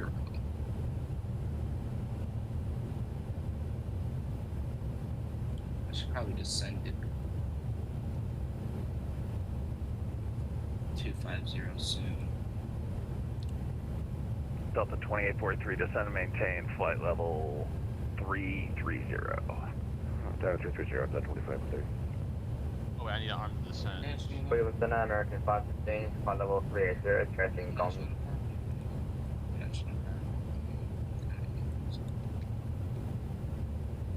Last aircraft answer, is that American 516? Sorry, American 516, flight level 380. American 516, Cleveland Center 1.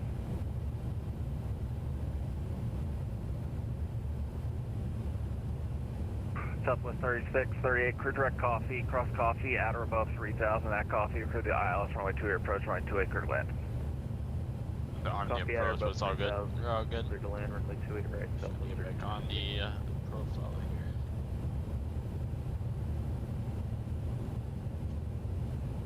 Cleveland Center, Delta 1706, Over flight Youngstown level now. 227, descending via the Ricky 2, arrival with Romeo.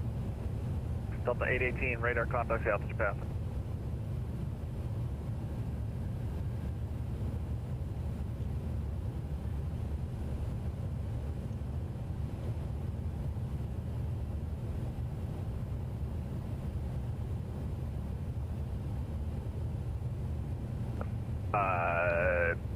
Sorry, was there someone on this? Oh, Delta 1706. Sorry, we're having a coordination issues. Delta 1706, Cleveland Center. Hello. I have amendment to your route. Right, copy. Go ahead for Delta 1706. Delta 1706, change from Roxy 2 to Kiss 2. Arrival.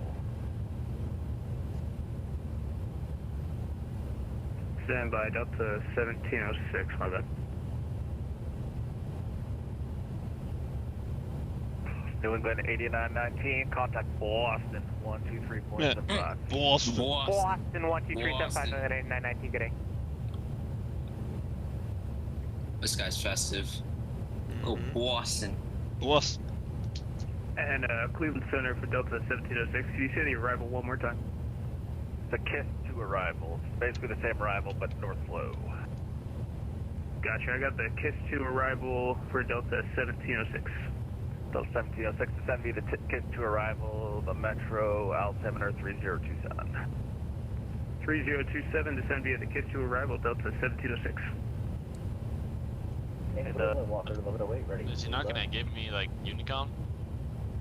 UPS 5188, you're losing airspace.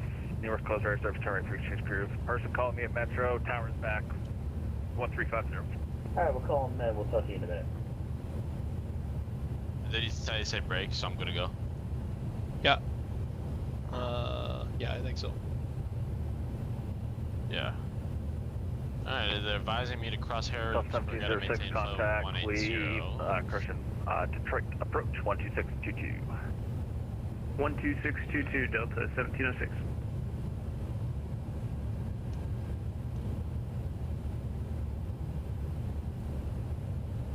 I love flying into Detroit back in the day. Went there in both the 1900 and the CRJ. 360, just flew 488. JetBlue 417, stay Mach. Do what? Max 79, then JetBlue 14. Sorry, you broke up there. 488, do not see Mach 7. Wait, what plane did you miss flying? The CRJ? I'm sorry, say again? Plane did you miss flying the CRJ? Mach 79 or greater. Not really, no. It was a really good first jet because you learn every day you are applying theory of flight because we're so thrust limited. So you're learning how to, you know, squeeze every ounce of lift out of those wings. So. EPS 9857 cross I think the vaccine server are just getting 250. absolutely fucked right now. I think it's because the Boston has used up so much bandwidth. It's just Boston, dude. Boston. It's not even. It's not even that many. Okay, never mind. On the ground, there's a lot of traffic. Yeah, I was about to say there's a lot of ground traffic, not like so much air traffic. That's pretty cool, though. That was a very nice approach in Boston. Landing 4, right? Over the downtown area. Did you go around? Yeah, I went around because the guy didn't get off the runway. It was wild because they launched someone off runway 9. I'm like, oh my goodness, he's not rolling yet. And then finally he goes. And then I thought, okay, well, we should be good to go. Dude. There's this guy, I don't know if you're on frequency, dude, but this guy was not following any of what this guy was saying. Oh, yeah? I mean, 125, fly right ahead, dude, he was like, 10,000, runway 23, not understanding any of the times are I'm pretty sure you were on frequency at the time, too, I don't know. But, no, I think I was with Tower already. I did hear, because my friend Rob, he was in Aircat 856, he got cut off by like 2 airplanes on the grounds. Yeah, yeah, no calls, you know. Yeah. But no, I like it busy like that. It reminds me of real life, and like even in real life, like I love it when we come in the daytime and there's a ton of traffic, and it's just very satisfying in the end. 340 to the speed restriction. Yep. Level 340 Delta 818. Actually, Delta 818, climb maintain, level 280, that'll be your final. Level 280, Delta 818. So let me see what ramp I'm going to be taxiing to. I'm going to take Gate Hotel 3. How about this? Climb maintain, level 220, that'll be your final. One of these days I'm going to Yeah, it's a cargo gate. Third time's charm, Delta 818 for flight level 220. I assume it's UPS, but yeah. For now, that's what I'm planning. So I'm looking here. It's right off of 27 left. Yankee. It's connected by Yankee in uniform. It's on the south side of the field, southwest side of the field. Yeah. And that is. Let me see if you're right. Airstrip 125. Radar contact. November. It's November and Sierra Gate. So north and 1,200 for 10. Oh, okay. Airstrip 125. Oh, I see. Yeah. Airstrip 125. Climb maintain 50390. Reaching 4,000. Clear direct onset. 390 reaching 4,000 direct onset. Airstrip 125. Oh, never. Oh, I see. It's south of the. Okay, gotcha. Delta 2843. Okay. Maintain 50290. Cool. Which gate were you thinking of taking? Probably gonna take I'm thinking of South 5 maybe. South 5? Okay. I'll take Sierra 3 because I left Alpha 3 and parking Sierra 3.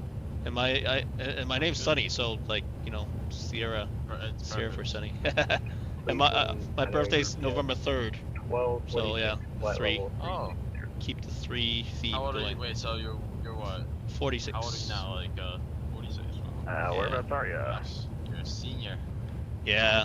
No. Getting old, man. EPS 1246. Old crusty captain. It's all good. Rather be a there's a lot of 138 miles northwest of 8. We're what is the about age restriction in 100 kilometers north Canada? of Like what? We do you have don't. to stop? We don't have a okay, restriction. North, Yeah. UPS 1246, clear center radar contact, maintain So you could be as old as you want as long as you're in good health. Yeah. Maintain follow 360 UPS That's crazy. US 65. UPS 9857 descend and maintain level 250. Crazy. This is maintain flight level 250 UPS 9857 heavy. 250, the man says. I thought it was cross Kofax at 250. Alright, let's see here. You gave something different. Alright, auto clamp. You give me to send and maintain 250 and cross and Kofax at 250. Maybe. I don't know. Yeah, this plane is a little finicky because it's an older version of the A300, so you have to. It doesn't allow you to do selected speed on the profile. Walker 11 to selected speed, you have to change. You have to go to 410 and then I guess descend manually. 410, delete speed restrictions. Walker 1108. Thanks. Pretty much, you can't. I don't know. It's very finicky.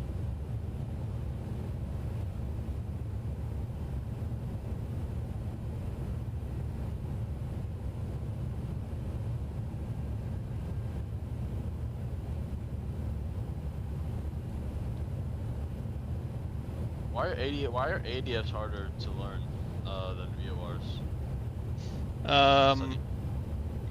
Because it's just a pointer, and then you have to make your own. Like it doesn't tell you which, like which track you are from the station. It's how do I explain it? Is it just like a? Yeah, there's a lot of math involved to derive your relative bearing from the station and whatnot.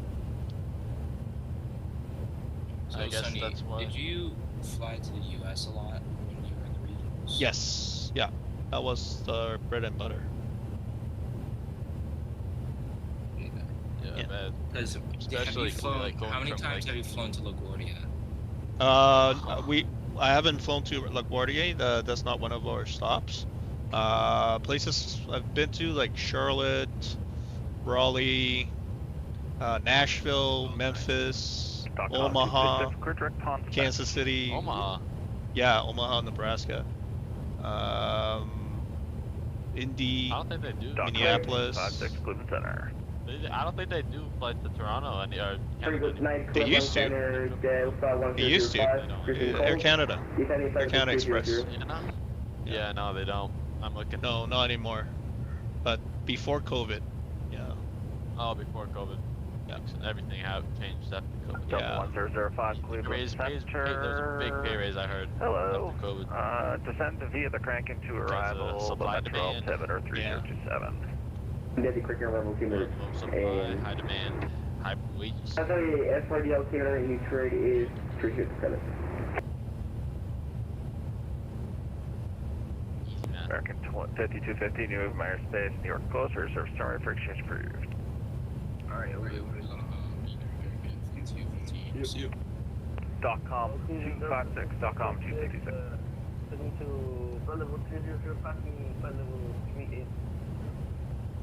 Delta 1646 Cleveland Center, hello, descend via the cranking to arrival, the Metro Route 703027. Descend via the cranking to arrival, Delta 16. Delta 1005, say speed, or say Mach. Delta 051, Mach 0.779er. Delta 1646, do not exceed Mach 77 until the transition. This has a big hub also in Philly. Mach 77 until the transition, Delta 1646. Delta 2843, contact Boston Center 123.75. Go to Boston Center 123.75, Delta 2843, next year. Cleveland, Spirit Wings 440 in Cleveland, we have uniform contact. Spirit Wings 440, runway 6 right, taxi via Juliet 6 Lima. Right, 6 right, Juliet 6 Lima, Spirit Wings 440. American 516, cross Wozy at maintain 17,000. The Buffalo area altimeter is 3012. Okay, cross Wozy at 17,000, American 516. American 514, cross K, that maintains level 320. Cross K, at flight level 320, American 514. American 516, could you just please repeat the altimeter? Buffalo area altimeter 3012. Thanks. Delta 818, contact Indy Center 128.22. Indy Center on 128.22, Delta 818, thanks for the PC, see ya. I'm just looking Delta at my 2043 if I didn't, Boston. text 53.75. from the controller. It looks like I missed a radio call earlier. It's That's very why. quiet. Yeah. Alright, CTAF is 118.5 for Philly. Center duty, good evening. Thank you.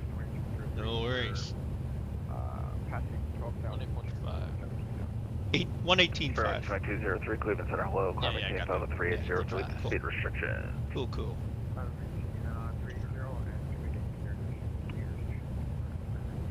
Turn on the anti-heist. American 514, just confirm it's K's at level 320. I'll remember for reback. Seeing traffic to the southeast of me. And climbing out of Philly 1,000 feet.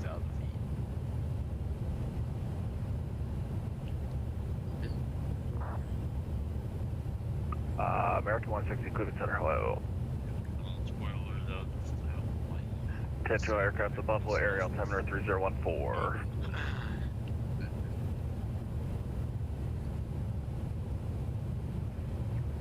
Listen, 19320 American 514. Thank you.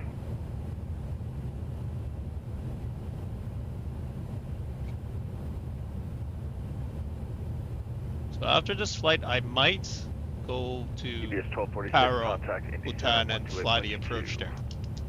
28.22. You know, the Paro approach? UBS 8957, you're away from airspace, you're closed for service. Terminate for exchange. Really It's hard. not complicated. It's very hard. It's just difficult. I've tried it 6 times and still have not mastered it. .com Q56 And Cleveland Center. globally, let's see, hang on, did I? Ah, shit. Okay. Okay, over to Unicom now. Thanks for ATC services. Have a great night. UPS He's 9857. very quiet. I don't. Alright. Over to Unicom. For some reason, they privatized the charts in Bhutan. They used to have Oh, yeah? RMP. Yeah, I know, eh? I don't. Yeah. I found a I'll send a link in the Discord. I found Why a do you think they privatized it? Is it because the uprising or whatever? I don't know. Not too sure. I mean, there was a public. There's like at least 4 different RMP approaches. I don't know. I have JetView and that disappeared from JetView as well. So I don't know exactly what happened. But here you go. Guard this with your life. Oh, well, oh yeah, I don't see it. Here it is. I'm sending it now. Let's see. Everyone has to guard it with their life. You better tell us. There you go. I sent it in the. How'd you find this? I just searched BQPR charts, something like that. Yeah. Yeah, it's a shame. I mean, yeah, I mean, these gotta be outdated by now, right? No, I think it's still fine. I don't think there's many changes. This is October 3rd, 2025. It says it's expired, but I don't think it matters. Oh, It's look, okay. It says terminal chart data cycle 16, 2023. Yeah, right. It's okay. It's good Doesn't enough. matter. Good enough. Yep. Exactly.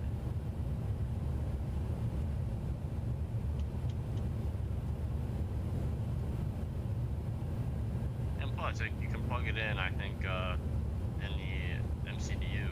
Yeah. So you can still, like, see. I think so, yeah. See how it's mapped out. I don't know.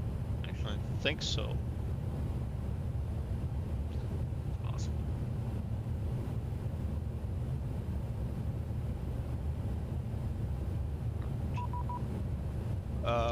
What? Auto ATC. New York City advises. Cross Harrisburg at and maintain flight level 180.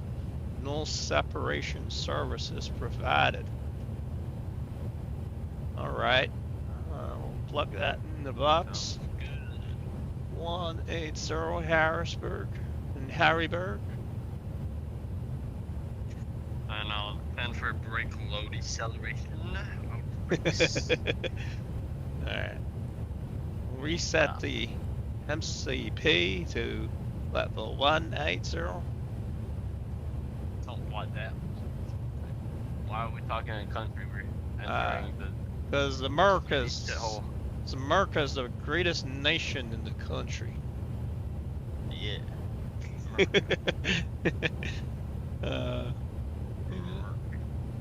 And you're over, where are you over right now? You're over central Pennsylvania. You're nowhere close to Philadelphia yet. Yeah, buddy. Get on my level. I'm in Philadelphia. Philadelphia.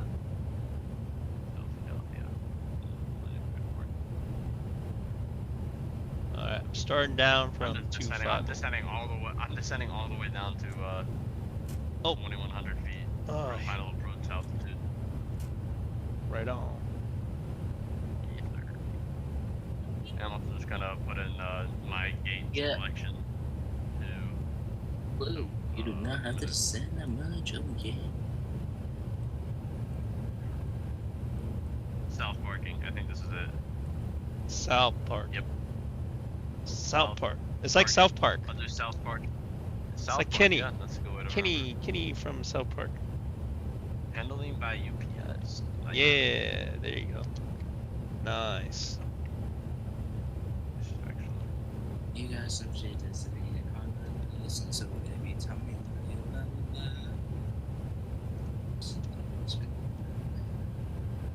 Underneath the sun.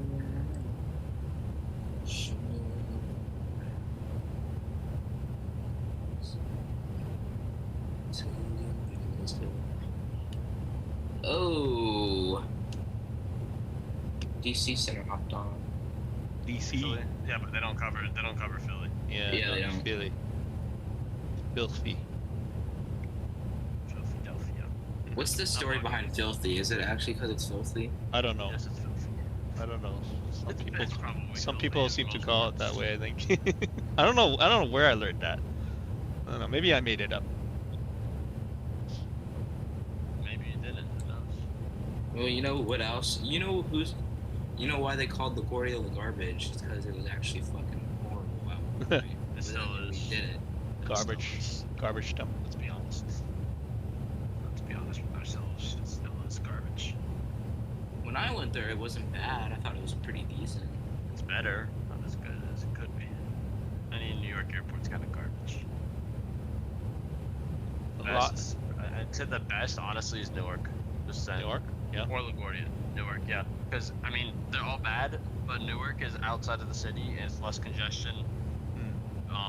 More airspace. I mean, the airspace is congested, yeah, but have you seen the LaGuardia and JFK corridor? They are so tight. And, oh my god. Oh yeah, it's crazy. It's very tight. They have to squeeze them in this little corridor, and if pilots blow the airspace, they get a phone number to call. I think, at least. I'm not sure. I don't know I know they get in trouble if they blow the airspace. Especially during rush hour, if you blow the airspace. For a death sentence. I don't know, bro. If you're off by like 100 feet, I don't think they're gonna really. No, I'm talking about headings. I'm talking about headings. Well, it's pretty easy to follow headings, so. Many pilots have deviated. Well, when it gets busy and mix in a little bit of fatigue, stuff happens. It's easy to miss headings and calls.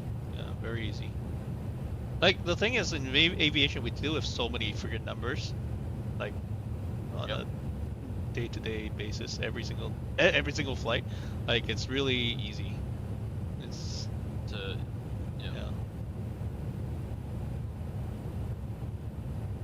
That's why we have two, and we cross-check each other. Yep. And, following SOPs and good practices and whatnot. Center 119.7, contact Cleveland Center 119.87, acknowledge with IDA. I like this arrival. It takes you right over the city. Yeah, it's got this little kink in there, eh? Like from Bojet to Highfall, it's kind of weird. It's to avoid the Northeast Philadelphia, P&E. Yeah. Oh, remember Not PNE sure why Airport? they have it. Remember that corporate jet that took off from PNE and then just Yeah. went straight down? That was horrific, eh? Yeah. That was really...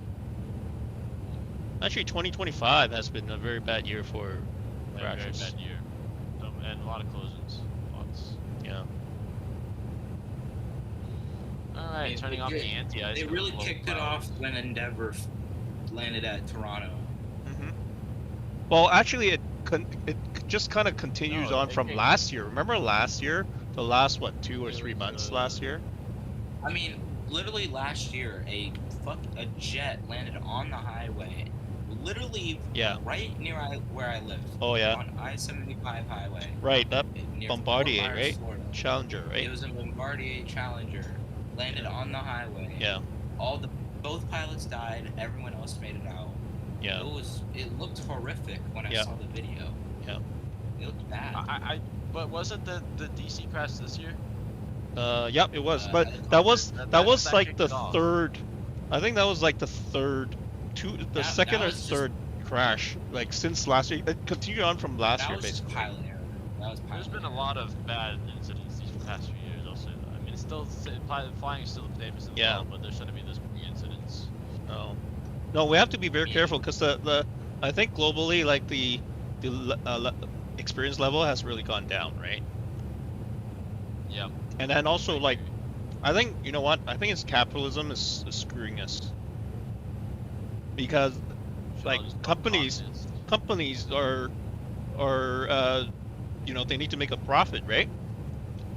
And I think we're reaching a breaking point, actually, where it's not sustainable, our current economy. Like, cost of living is going through the roof, right? Yeah, but history's shown I mean, I don't think socialistic tactics will work. Like, I'm not saying social. Like, I don't agree with socialism either. I don't think it's good for human. You know, I understand human. Right, but there be something new. Like the way we're like this current economic system is not sustainable. And then plus you get corporate greed, right? People, you know, the top 1%, they just think for themselves. They don't really like really all of us. You and me both. We're just minions, right? Like it doesn't matter who you vote into office, right? It's just they still answer to the same top 1%, and that's what's screwing us, right? So, like, but at the end of the day, it's like, here's the thing. Pilots, they're trained for the worst to happen, right? Yeah. And unfortunately, these past couple of years, there's just been instances where we just experienced too much of the worst that could happen. If that makes sense. Yeah. Like, those EPS guys, they did everything they could. Yep. But yeah, they did. I mean, at the end of the day, it wasn't pilot error. No. But the RJ at DC and that was the error. Helicopter, that was pilot error. Yeah. Well, and also the whole system too, right? Like who would think like this is a great idea to have like choppers, you know, passing 100 feet. Like, if they were bang on the altitude, they would be 100 feet below that approach path. Like, that's not... Like, flight test standards is not even to 100 feet. Right? No. Yeah. So, like, even if you fly perfectly, you know, there's still errors, right? And, like, who would thought that was a great system? You know, that's okay, right? And plus, it's a Swiss cheese, right? Swiss cheese model. So it's just that day that all the holes in the Swiss cheese lined up. Previous days there were like hundreds or thousands of similar incidents where the holes did not line up, and you know they got away with it. So you know I think it's a systematic thing too, right?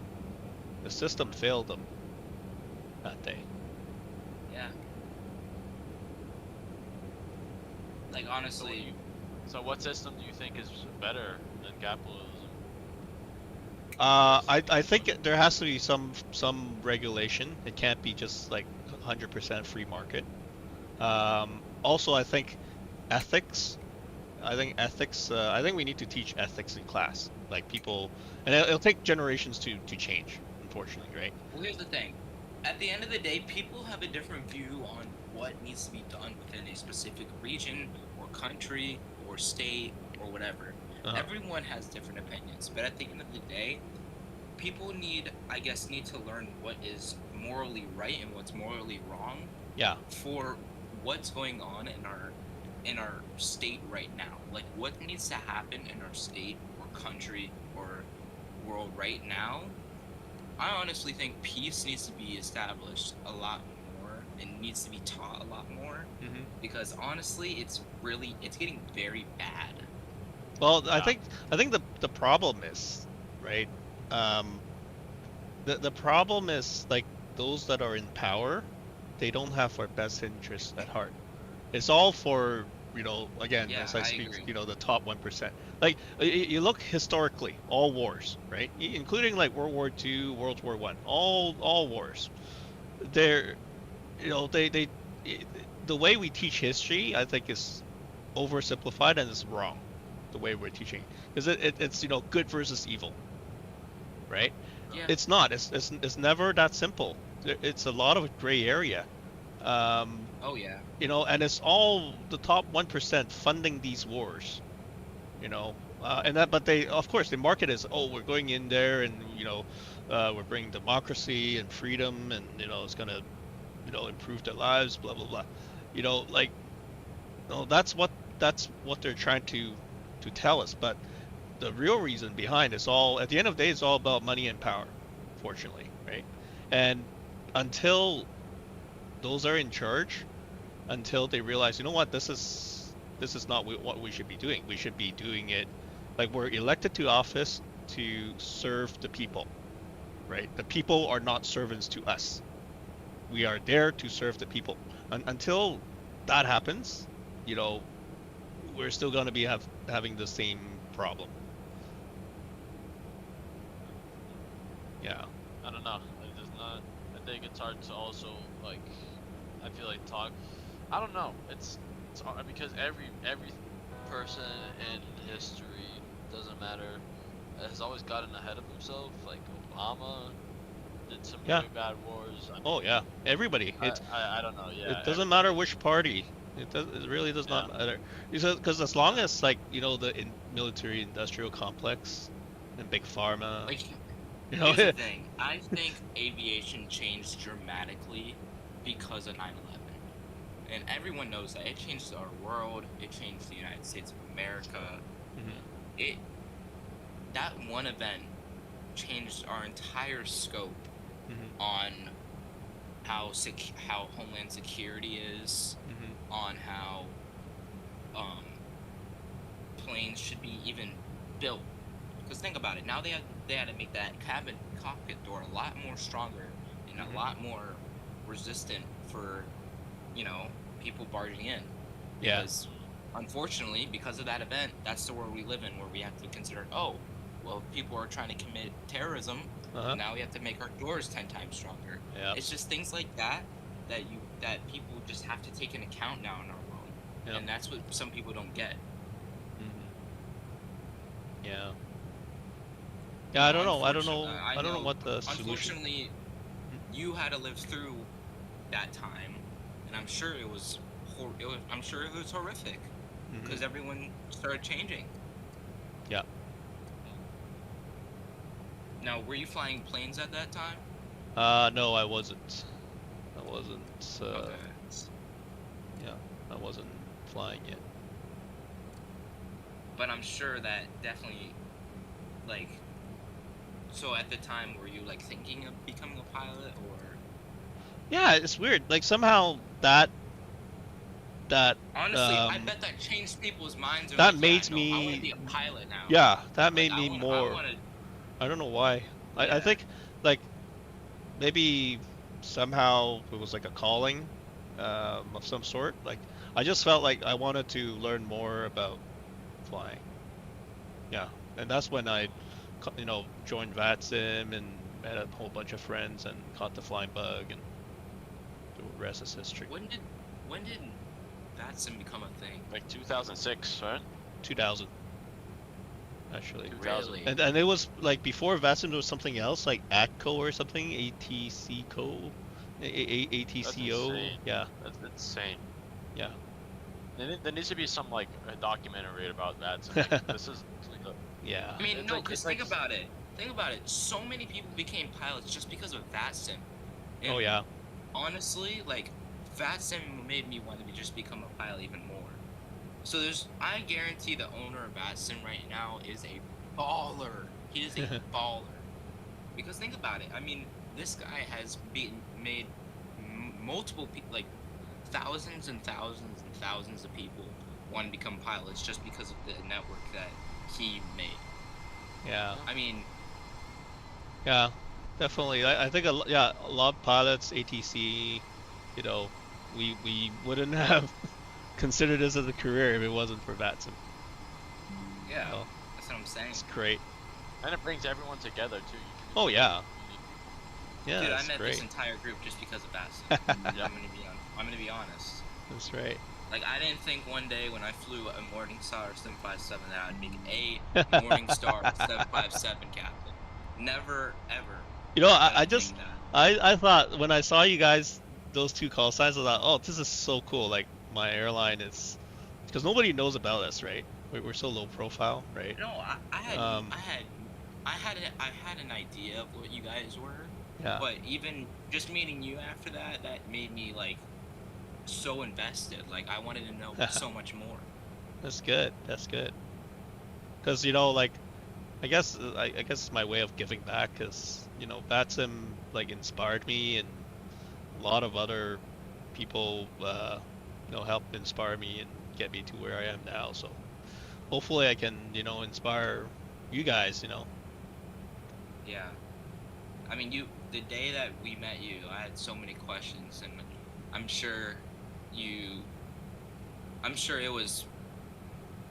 were happy to know that, like, other people wanted to become pilots.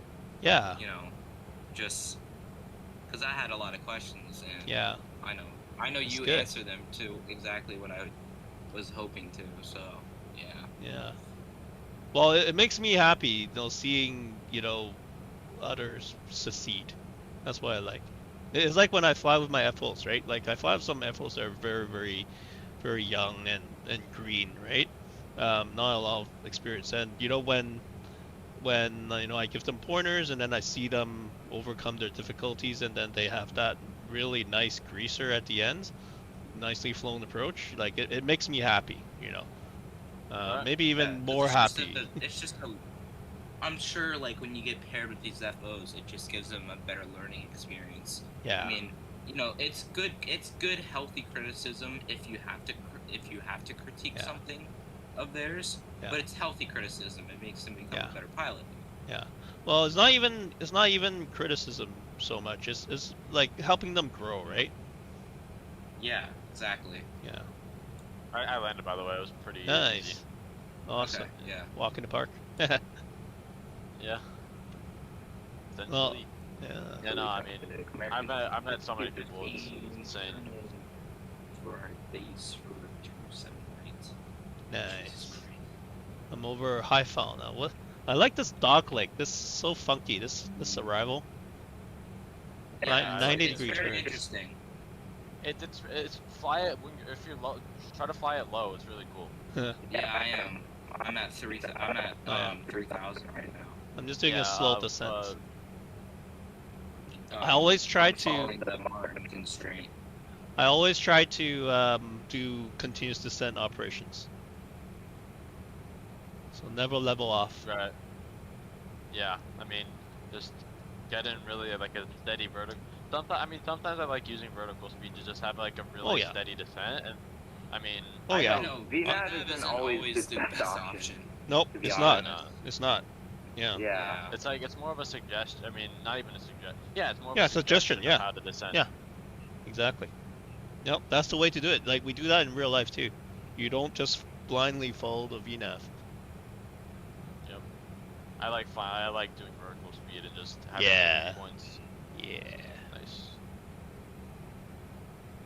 Especially in this plane, because the logic of it is like you need you sometimes need to use vertical speed than VNAV or anything like that.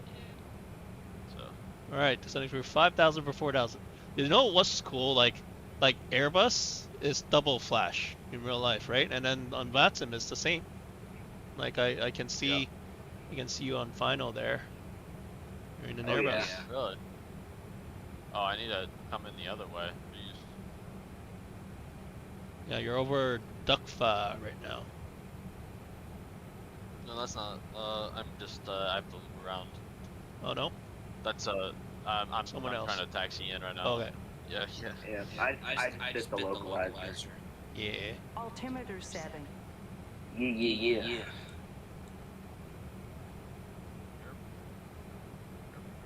Altimeter setting. I need So, to focus on what's this minimum, like, I know you guys get a minimum rest, like, this, I know every airline has, like, a rule where, like, if you don't get this rest, we're gonna delay, or something like that. They're gonna give you a crew rest, they're gonna give you this 8 hours minimum rest. You're hot micing, you're hot micing. Am I now? You good? Alright, I didn't even have my push to talk key on, that was weird. Let's But see. I know that you're supposed to get like minimum rest. Yep. It's 12 hours usually. Well, bare minimum is like, it's like sorry, hang on. I'm turning base right now. Bare minimum is like 10 hours. But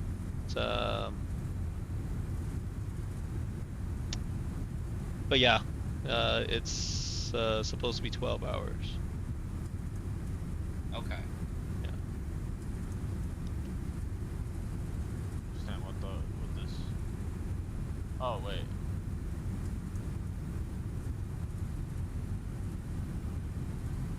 I understand now. Just following him. Altitude. I love how she keeps on griping. That voice. Altitude. Oh yeah. Altitude. Fall up. So, what's your opinion on like the slats flaps, the dial flaps? Yeah. Ah shit! That just reminded me. I forgot to reset my dial flap to 15. You're supposed to set it to 15 after takeoff. I'm still very green on this. Oh, Really traffic, American 1515. Alright, turning final. I'm not still hot miking, right? Okay, no, I'm not. No, you're good.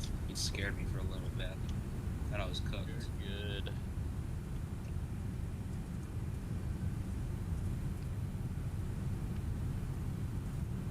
Alright, set the shocks. Alright. Actually, Let's let me see if I need to redo this. Dukfa.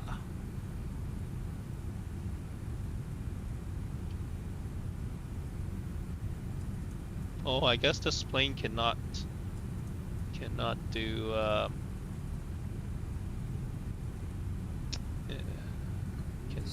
doesn't have integrated approach. I'm going to do it old school.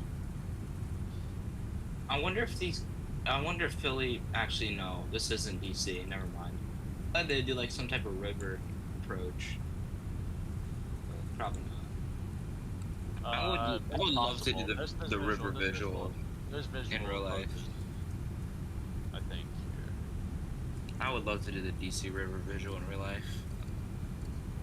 Yeah, that is a fun approach. Definitely. Have you flown that before? No, I haven't. I have not. Yeah, he was in Canada, man. That's true. Oh wait, no, actually, if you were regional, you might have done. Yeah, yeah. I was gonna say he's probably gone to like Boston a lot. No, not my company. Another company goes there. Yeah. When did Jazz become a thing? Jazz was the original. Okay. Yeah. So they were like the original Air Canada. Regional partner. Yeah. Yeah. And then at one point, start sorry, with Q4s. Did they start No, with they Q4? started with the classic Dash 8. Okay. Made it. So- Way to fly, I'll say that. So I'm actually, I don't know how to shoot RNAV approaches using in the Using MD-11. vertical speed. Vertical speed. I thought that would be like a VNAV function, but How no, do you I guess shoot not. an RNAV in the 7.5? We do I lavs. don't know So LNAV, Yeah, you, altitude down to the field plus 100, closest 100 above the field, and then VNAV, and then speed under V. All right, yeah, because we don't have the integrated approach, so that's why we have to do that. All right, anyways, gear down, lap 28, and let's see, before in checklist. Oh yeah, I was arm on the center line spoilers, and in touchdown no zone. brakes. And I was in the touchdown zone. I keep on coming in a bit high, just because I'm not used to the feeling of it. But I did get a I guess okay. I was never 100. It should have been a little harder. That's fine. And maybe brake. all right, I'm gonna go manual flight now. And we'll take this high speed. But yeah, I think I was 400,000 pounds today. Welcome to Philly. I came in fast and heavy. Philadelphia traffic, this is UPS 9857 Heavy type MD-11. We are Jalto final for the RNAV runway 27 rate approach. APU. Yeah, my landing was pretty good. I was on center line and in the touchdown zone. Beauty, good job. It was good. It's just how it came in floaty. So, No, winds calm are the hardest. You think? Yep. My worst landings are when it's winds calm. Every pilot. Not any pilot. It's the same. I wonder if I was about to say, I wonder if I asked someone that question, it would be the same way. That's crazy. You wouldn't think that. Autopilot. Auto thrust. Alright, scary mode on.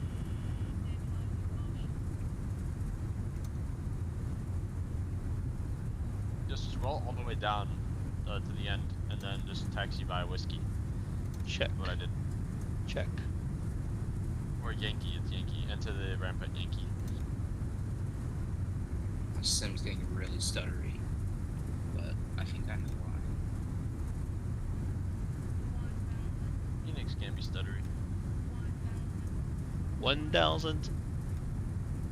I like that lady's voice. 1,000. 1,000. I know. 40, 30, 20. Retard. Retard. I feel like yeah, retard. I feel like it's just the way, the funny way of the mechanics calling us retarded. It's the Or French. The programming. I think. It's the French way. Well, I know. I know, but like you know, French people are mean. Yeah. Some. Or pure French people, I guess. Canadian French is okay. I've had good experience with Canadian. They aye. They aye. French people can be snarky. I don't know. Depends what. It depends who you meet. Yeah, it does. I can't wait to go to Europe next year. Why? Minimums. Continue. Oh well, I mean, yeah, Europe. I actually I'm going to Greece again this year. I think this is the 4th year in a row of going to Greece because we have family there. Go to an island in the Aegean. 200. What part of Europe are you going to? I think I'm going to like. Excuse me. You're good. Oh, bit of a float. Oh, nice greaser. Oh, finally nailed the. Finally got the hang of this flare. Oh, that was a beaut. Nice. Oh. I saw you land. I got my drone out. Oh. Oh, that was satisfying. Okay. Cool seeing it. Spoilers, reverse Alright, green. just go all the way out to the end. Gotcha. Nice. 4,000 Just, feet yeah, I guess just remaining. let it roll out. Or, yeah, I mean, Look at that. yeah, just let it roll out. See, Sunny. Hey? MD-11. remaining. I know, it's beast, right? Alright, manual braking. Yeah, I had a lot of cargo today. Let's see, so basically whiskey, and then right turn Sierra Yankee, and then cross runway 27 left. Beauty! Correct. Alright, let's start the timer for the engine cooldown. Remaining.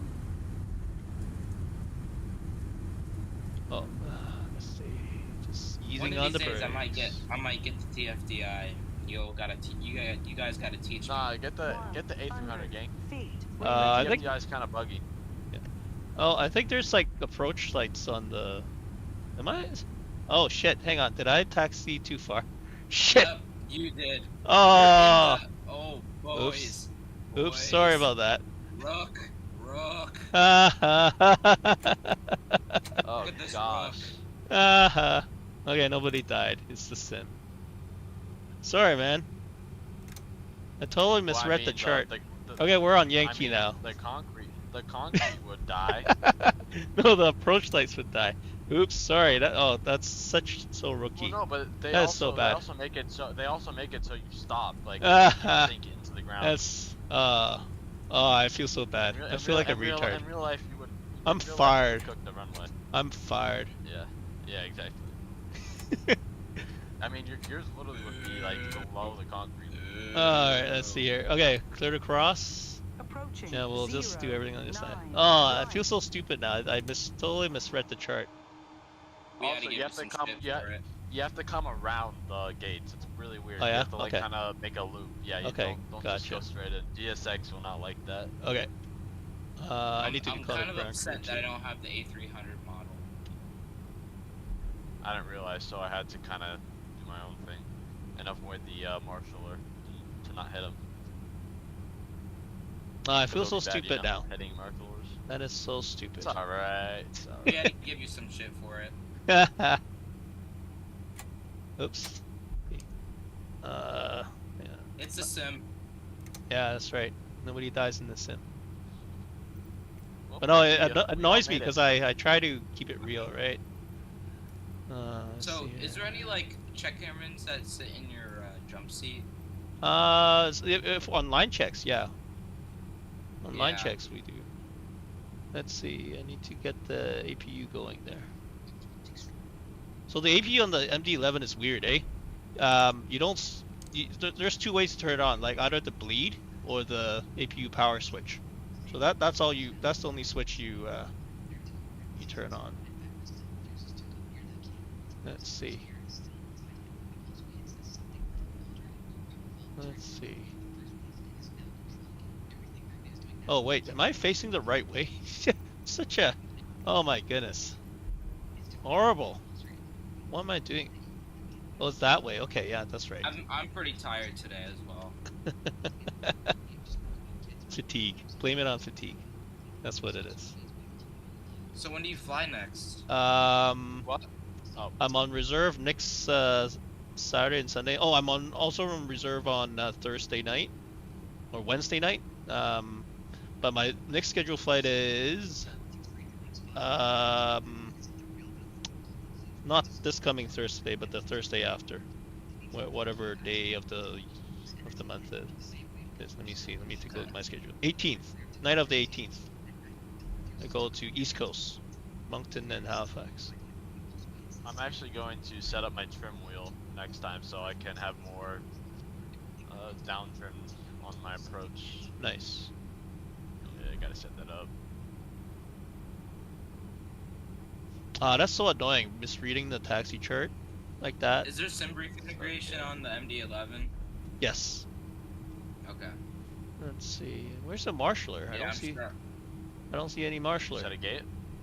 Yeah. I see him. Oh, it's weird. It's on an angle. Yeah, I know. What? So when do we think we're gonna get our when do we think we're gonna get the MD-11 back in real life?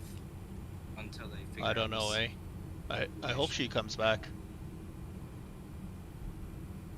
It's just, I mean, if I were, yeah, I don't know, bro. It just sounds, it's very unfortunate. Yeah. Because that just means the UPS is, whatchamacallit, their operation just gets a little slower. Same with FedEx as well. It's a real money maker for them, and it's a very and Western Global. Yeah. Because I know I'm blessed enough to say that I've Oh, I been went too in far. a Western Global. Oh. No, I think I should have came around the other way. This way is too hard. So I parked too far. Okay, I'm gonna cheat. I'm gonna cheat. Hang on. I don't think there's like, well, it's not really a designated. Warp like, me. I think as long as you're somewhat within the No, area, I'm like totally crooked. Let's see. There, I just warped myself. I've cheated. There you go. Question's funny. Very good parking. Yeah, sorry? Do you know who, do you know what Western Global is? Yeah.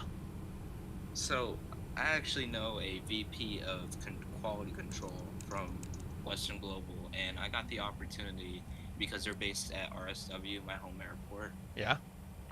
I got the opportunity to look at a 747-400 freighter. Oh, nice. And you know what I didn't know is that the nose goes up. The nose can come up, and that's a way you can put in cargo. Yeah, never knew that.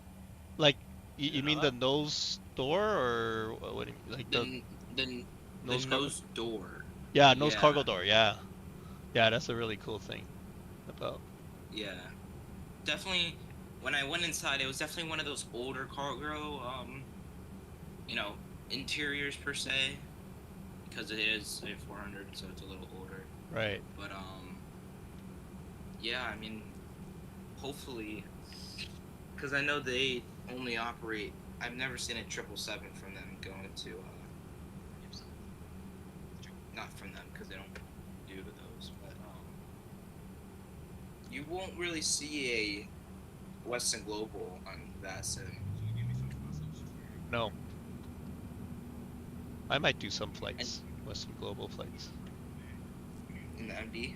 Yeah. That's actually a good question for next time I see him. What are you guys doing now that your MD-11s are grounded? I think they're all furloughed. Like, the MT pilots are furloughed. Yeah. Okay. I doubt. I mean, some people might have said, "Hey, since this plane is not operating for me anymore, and I'm not going to fly, why don't I get type rated on the 767?" Maybe, yeah. Yeah, it's just very unfortunate for them. Okay, so real world ops, right? So this is what we do. So we park, right? And then we shut off the engines, and then turn off the beacon, and then the ground crew signals to the ground crew to install the chocks, right? So they install the chocks, and then they give me the chocks in signal, so the two sticks pointing to each other. So then I release the parking brake, and then that's where I do my shutdown checks, flows. On this plane, there's no flows because everything's automatic. But in the 57, I turn off the center hydraulic pumps, so C1, C2, and then all of the fuel pumps, 4 of them, and then turn off the packs, and then turn off the flight directors, and then bring up the status page, make sure the thrust levers are closed, make sure fuel cutoff switches are off, and then I check the RRS drift, right? And then that's where I go upstairs and I go disarm, doors, cross-check to the RRS to turn them off, and then me and the FO, we get up, and it's flight attendant time. We open the door, and then we disarm the door, and then so the FO says it first. He goes, this door disarmed, and we check for 3 things on the door. So there's a switch for arming the slides. They get you stairs. Yeah, we use stairs. Yeah. So three things to check. So the slide light at the above the door, it should be off, and then the switch itself should be in the disarm position, and then we have a knocker. I'll take a picture next time I go to work. Basically, it sticks out if the slides are armed. So if it's retract it, then we know the door is disarmed. So he goes, door disarmed. And he shows me, and I go cross check. And then I show him mine on the right hand side of the, or sorry, left hand side of the airplane. So L1 door, so door disarm, and then he goes cross check, and then we open whichever door that the stairs are on. And usually is R1 door boarding is preferred because there's less stuff in the way. L1 is right next to the doorway that goes into the cargo compartment. So yeah, I have a question. Yeah. So I heard that if there's a fire, for whatever reason, there's a fire in near the cabin, you need to get the hell out. I heard that there's these handlebars. You grab it and you get fucking, like, I don't know what it is, but like I saw it on this 747. There's this handle that you grab and then that somehow launches you out. Is that a thing? No, we have an escape rope in the flight deck. You do? Yeah. Yeah. Okay. The 747 I think has an emergency exit at the top, but they also have a rope as well to get out. Yeah. And then you scale down the rope. Yeah. So that's how we do it. That was a good flight. It was happy a good with, flight. happy with my landing, except for the roll out. Yeah, that was rough. You would have been fired. Oh now, my dude. god, this is like negligence. It's so bad. Alright, well, I'm gonna probably go. I'm Yeah. plan for a flight tomorrow, guys. Yeah. I'll do some more cargo ops, so Thank somewhere you. out of Philly maybe, or wherever. Yeah. Thanks for great flying. Great Yeah, flight. that was a great Thanks flight. thanks for answering Good our questions. Yeah, Yeah, no, great pleasure, conversation. pleasure. Happy to share. Alright.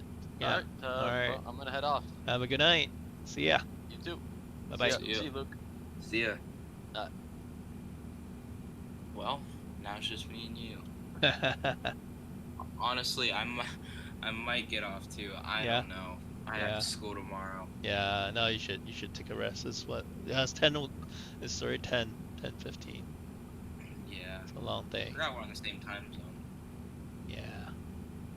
Oh, that was fun, man.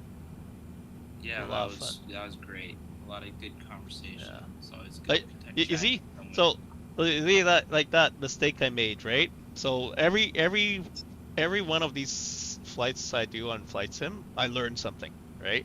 So obviously it's a silly mistake, right? Obviously, we'll never make that mistake in real life, but every time you make a mistake, you learn something about yourself, right? And well, I guess the takeaway is there's a reason why there's sterile cockpit, right? Because we're like chatting the whole time, right, all the way down, right? And then Oh yeah. right, so yeah, Yeah. so there I mean, you go. it just goes to show that there's a reason why there's company SOP. There's Exactly. a reason why Exactly. there's Yeah. to And maintain a certain professionalism throughout the stage of flight. yeah. And Like obviously at 38,000 feet, you're not going to really be doing a lot. Yeah. That's right. But below 10,000, you're going to be running checklists. You're going to be flying right. the airplane. That's right. Yeah. Yeah. No, and then So, the other thing I find interesting about this sim, like even though it's flight sim and not real flying, but like I learned something about myself. Like I learned what my limit is. So tonight I think I'll find out. Okay, so that's my limit, right? Yeah. Yeah. So yeah, it's very beneficial if you use the sim the right way. It'll really help you in your future career. I think the sim has definitely made me just want to become an airline pilot. Yeah. For sure. Yeah. Go for it, man. I don't know where my life in aviation is going to take me. Yeah. I don't even know if I want to go for an air traffic control. I literally could not tell you. Yeah. I just know I want to just do something in aviation. It's probably going to be a pilot for me. That's Whether good. that be flying a Gulfstream Mhm. or flying a CRJ for all I know. It just, again, someone told me this, my friend's dad, he's a United pilot. Long story short, he took me up in his plane, we flew to Gainesville, Florida, came back, had dinner. He taught me a lot about not only GA flying, but how airline flying is, and the one thing he told me and what he texted to my mom was that there's a lot of ways. There's different paths to the flight deck. Oh yeah, It many just paths. is Yeah. a matter of getting there. And he thinks that I would be a great. He thinks that I'll have a great career ahead of me. Yeah. Because he could tell that I knew like just so much. And I don't even know a lot. That's the thing. Like I don't even know everything. Right. And you know, so. Yeah. Yeah, and I agree with him. There is definitely a lot of ways to the flight deck. There's a lot of paths. Oh yeah. So. You know, treat it as a journey. It's not about the destination. It's about the journey along the way. Of course, yeah. Yeah.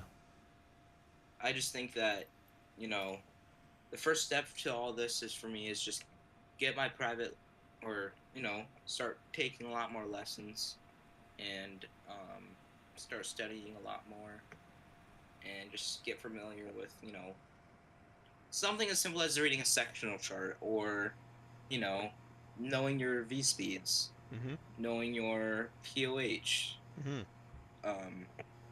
you know, just stuff like that. Because I mean, I have my medical, I have my first class medical. What's funny is I thought it was gonna be it was gonna be serious. It wasn't really that serious. He made me pee in a cup and do a drug test, and then I had to do an eye test. That was pretty simple. What I learned was that I definitely need to fly with my glasses, like my prescription glasses, because my far vision is horrible. Right. It's getting not horrible. It's getting bad. Yeah. But you know, you're allowed to fly with those. No big deal. And then I learned that since I have allergies, very bad allergies to cats and dogs and pollen, seasonal allergies, that I needed to take a different medication, because it's the ones that I take is a one that can just make you very like drowsy. Does that make sense? Right. It can and I learned that I can't take melatonin, because I take melatonin to go to sleep. Because I'm not gonna lie, it used to take me when I was a little younger, it took me a while to fall asleep. I don't know what it was, but I just couldn't. Now I have to take something else, which is fine. I don't have a problem with that. Right. But you know, if you don't follow the FAA requirements, and there's some stuff you can do behind the FAA's back, and they're not gonna have a clue. Yeah. Right.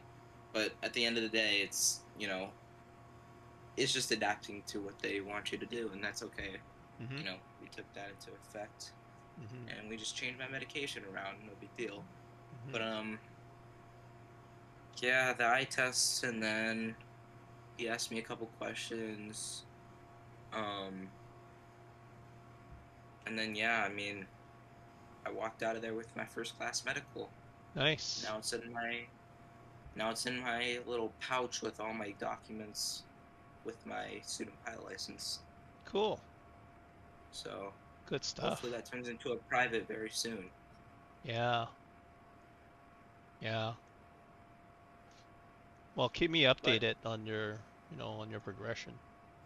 Yeah, I will, and yeah, y'all definitely know when I have my private license, because I'll be holding it up with my. Actually, no. First, what I'm gonna update the group chat on is doing my solo, because I haven't done enough training to do my solo. Which, the reason why I got my first class medical a while ago is so I don't have to deal with that for when I want a solo. So I got that done, got my student pilot certificate. Now it's just a matter of doing the training to get to the solo. Right. So yeah, I mean, at my school that I'm at currently, you have to do, obviously you have to show them that you know what the hell you're doing, obviously. And right now, I think all I have to know, which I'm doing a different instructor, because my other instructor went to Envoy to fly the E-175, so that's great for him, you know, seeing that he worked hard to get to where he was, so, you know, it just shows that, you know, I could probably do it as well. Yeah. Oh, definitely. It's definitely grind, and it's there's not going to be an instance where someone's going to get their private without studying. Unless you're the smartest human in the world, you got to study. It's just you got to how study. it is. Yeah. And you know what? Like, you're going to be studying for the rest of your life. Like, Of course. you know, yeah. But hopefully I find the tools. Like, I know someone said like Shepherd Air is good. Because when it comes to check ride prep, I'm gonna have to learn a lot to what the ACS says, and yeah. So hopefully someone can guide me through check ride prep. Yeah. Because I know. Well, if you have any questions, please let me know. I mean, I'm not 100% familiar with, FAA stuff, but hey, it's just an airplane, right? It's just aviation, so. Of course. Yeah. Actually, the one question I have, and I actually have a question. Did you fly Piper or I did. Cessna? Both. You did? Yeah. Okay. Yeah. So on the power on stall, right? You're full power, right? Yep. And you're, doing it. So my question, actually, no, wait, do I do power off or power on? Because I'm obviously learning both right now. For me, power off, obviously, you're simulating the landing. So for me, I have to go to 1500 RPM. Yeah. Get into. Obviously, you do your checks before that. For me, it's cheaps. It's the cheaps checklist. You do your clearing turns, your ESP, all this, and then you're getting into your configuration: flap 1, 70, flap 2, and then actually no. 90, 80, 70. So flap 1, flap 2, flap 3. Your flap full, pitch up, pitch, and then once you're in the stall, full power. And this is all while going on the same heading. So my question is when you're going for the recovery, right? Yeah. Is it good to have a tendency of going right rudder? Yeah, well, the right rudder, it goes with your throttle, right? Like, imagine there's a string attached from the wrists of your right hand and your right foot. Whenever your right hand goes forward, so does your right foot, right? To counter the yaw, right? So you gotta get a ton of yaw, right? And then vice versa, if you reduce power, you're gonna take your foot back because you need less rudder, right? So yeah, definitely put in that rudder.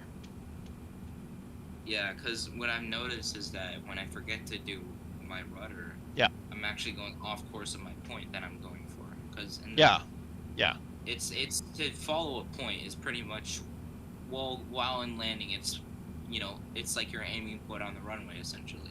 Yeah. That's what the maneuver is for essentially, right? Is you're in landing configuration. Oh shit, I'm about to stall. Okay, now I need to recover. So then you go flap 2, 70 flap 1, and then 90 flap 0. So yeah, okay. So obviously when you're climbing out, it's the right rudder tendency. You're gonna have to have right rudder tendency because it's gonna want to go. You're gonna have to counter it with the right rudder because of the climb out. Yeah. Yeah. Okay. Yeah. Yeah. Same thing. So when you pitch your nose up, right? Because of the adverse yaw. Yeah. You need to add more right rudder. Just a tad, right? And you know what? Like, so that's the theory, right? You kind of anticipate, but really look outside the window. You'll see it. You'll see it happen, right? Like pick a point on the horizon. Pick a reference point on the horizon, right? If you see it moving, and dumb it down, don't overthink it. If you see that point moving to the right, what do you need? You need more right rudder, right? So step on it, right? If it's moving to the left, then less rudder. Make sense? Yeah, it does. Yeah, like everything happens outside. The instruments, they lag. They're not very good, right? But if you keep your eyes outside, pick a point on the horizon, go towards it, you'll see it happen. So my question is for when I do go do my instrument training. Yeah. On an ILS approach, right? And I know they're gonna, because obviously you're not gonna be doing these approaches on autopilot all the time. It's just not. That's just not how it's gonna be. Obviously, when I get my instrument rating. Yeah. I know your descent rate has to be obviously good on an ILS approach. Yeah. So when you're, for example, you're going from VFR to IFR, you want to do an approach, right? Yeah. Do you have to climb up to that altitude that the ILS approach starts at? Or Yeah. will they like okay. Yeah, there's a minimum altitude. Usually it's like 3,000 feet above the ground, roughly. Yeah. Yeah. And then I don't know if in the check ride you're allowed to do your glide slope, or you're just gonna have to like know it. No. Like, I know. No, you if it's an ILS, if it's full ILS, then yeah, you have the glide slope indication. Do you know? Because in the U.S. it's different for check rides. Oh, is it? Canada, I'm assuming. Okay. I don't know. No, if it's full What did ILS, you you have to do should. on your check ride? Oh, Did you that have was. to do ILS approaches, RNAV approaches? Yep. Yeah. VOR approaches. Yep. And ADF. Back in the day. And ADF. Yeah. Holds. Yeah. Shit. What else am I forgetting? Other than. Is that it? That's it. Yeah. I think. ILS, RNAV. Yeah. VOR approach. Hold. Yeah. ADFs. Missed approaches. Missed approaches. Yeah, I mean, but again, all that is very hard to learn, I'm assuming. And You see, for me, it was easy because I spent so much time on flight sim, right? I learned just a about lot. to ask that. Did flight sim help you learn how to fly IFR a lot? Yes, yeah. It helps me in every career progression. Like People going from think it's like a instructing. video game. Yeah, like going from instructing to my first multi-crew, going from the turboprop to the first glass cockpit, first jet. Like it was seamless, and it's all because of flight sim. Do you think your commercial is like just like a souped up version of your private essentially? Well, it's just the maneuvers are harder. Yeah. So it's tighter standards, right? Tighter tolerances, and a little bit more instruments, but probably like basically an extension to your private. Yeah. Yeah. And then your multi-engine. Well, actually no. For me, I'd probably go CFI, just to get.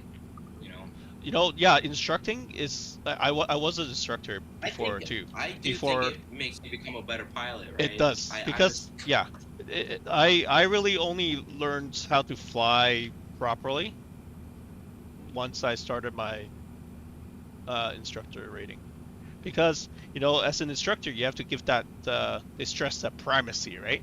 I don't know if you've heard of it. Primacy. Learn it right the first time, right? So as an instructor you have to give that perfect demo, right?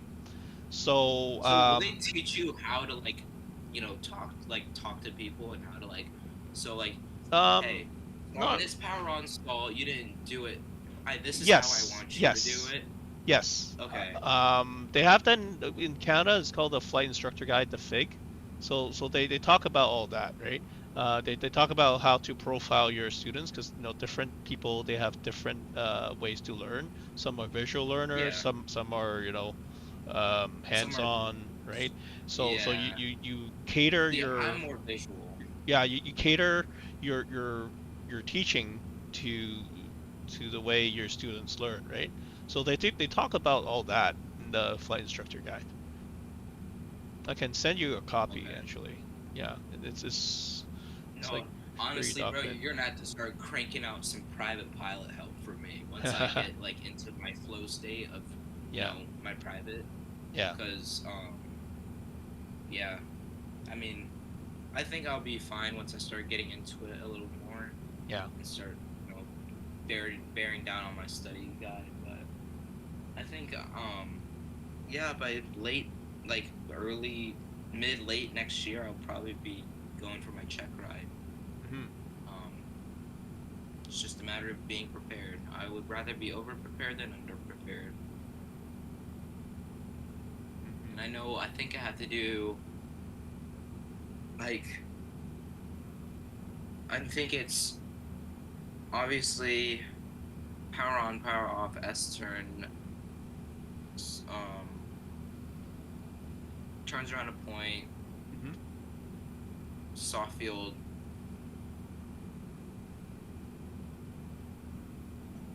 landing, wait, no.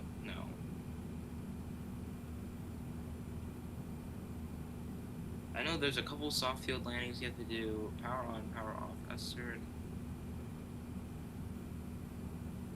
which I don't think that's going to be an issue for me. I know the requirements by now. I think it's plus or minus 10 on speed, plus or minus 100 on the altitude.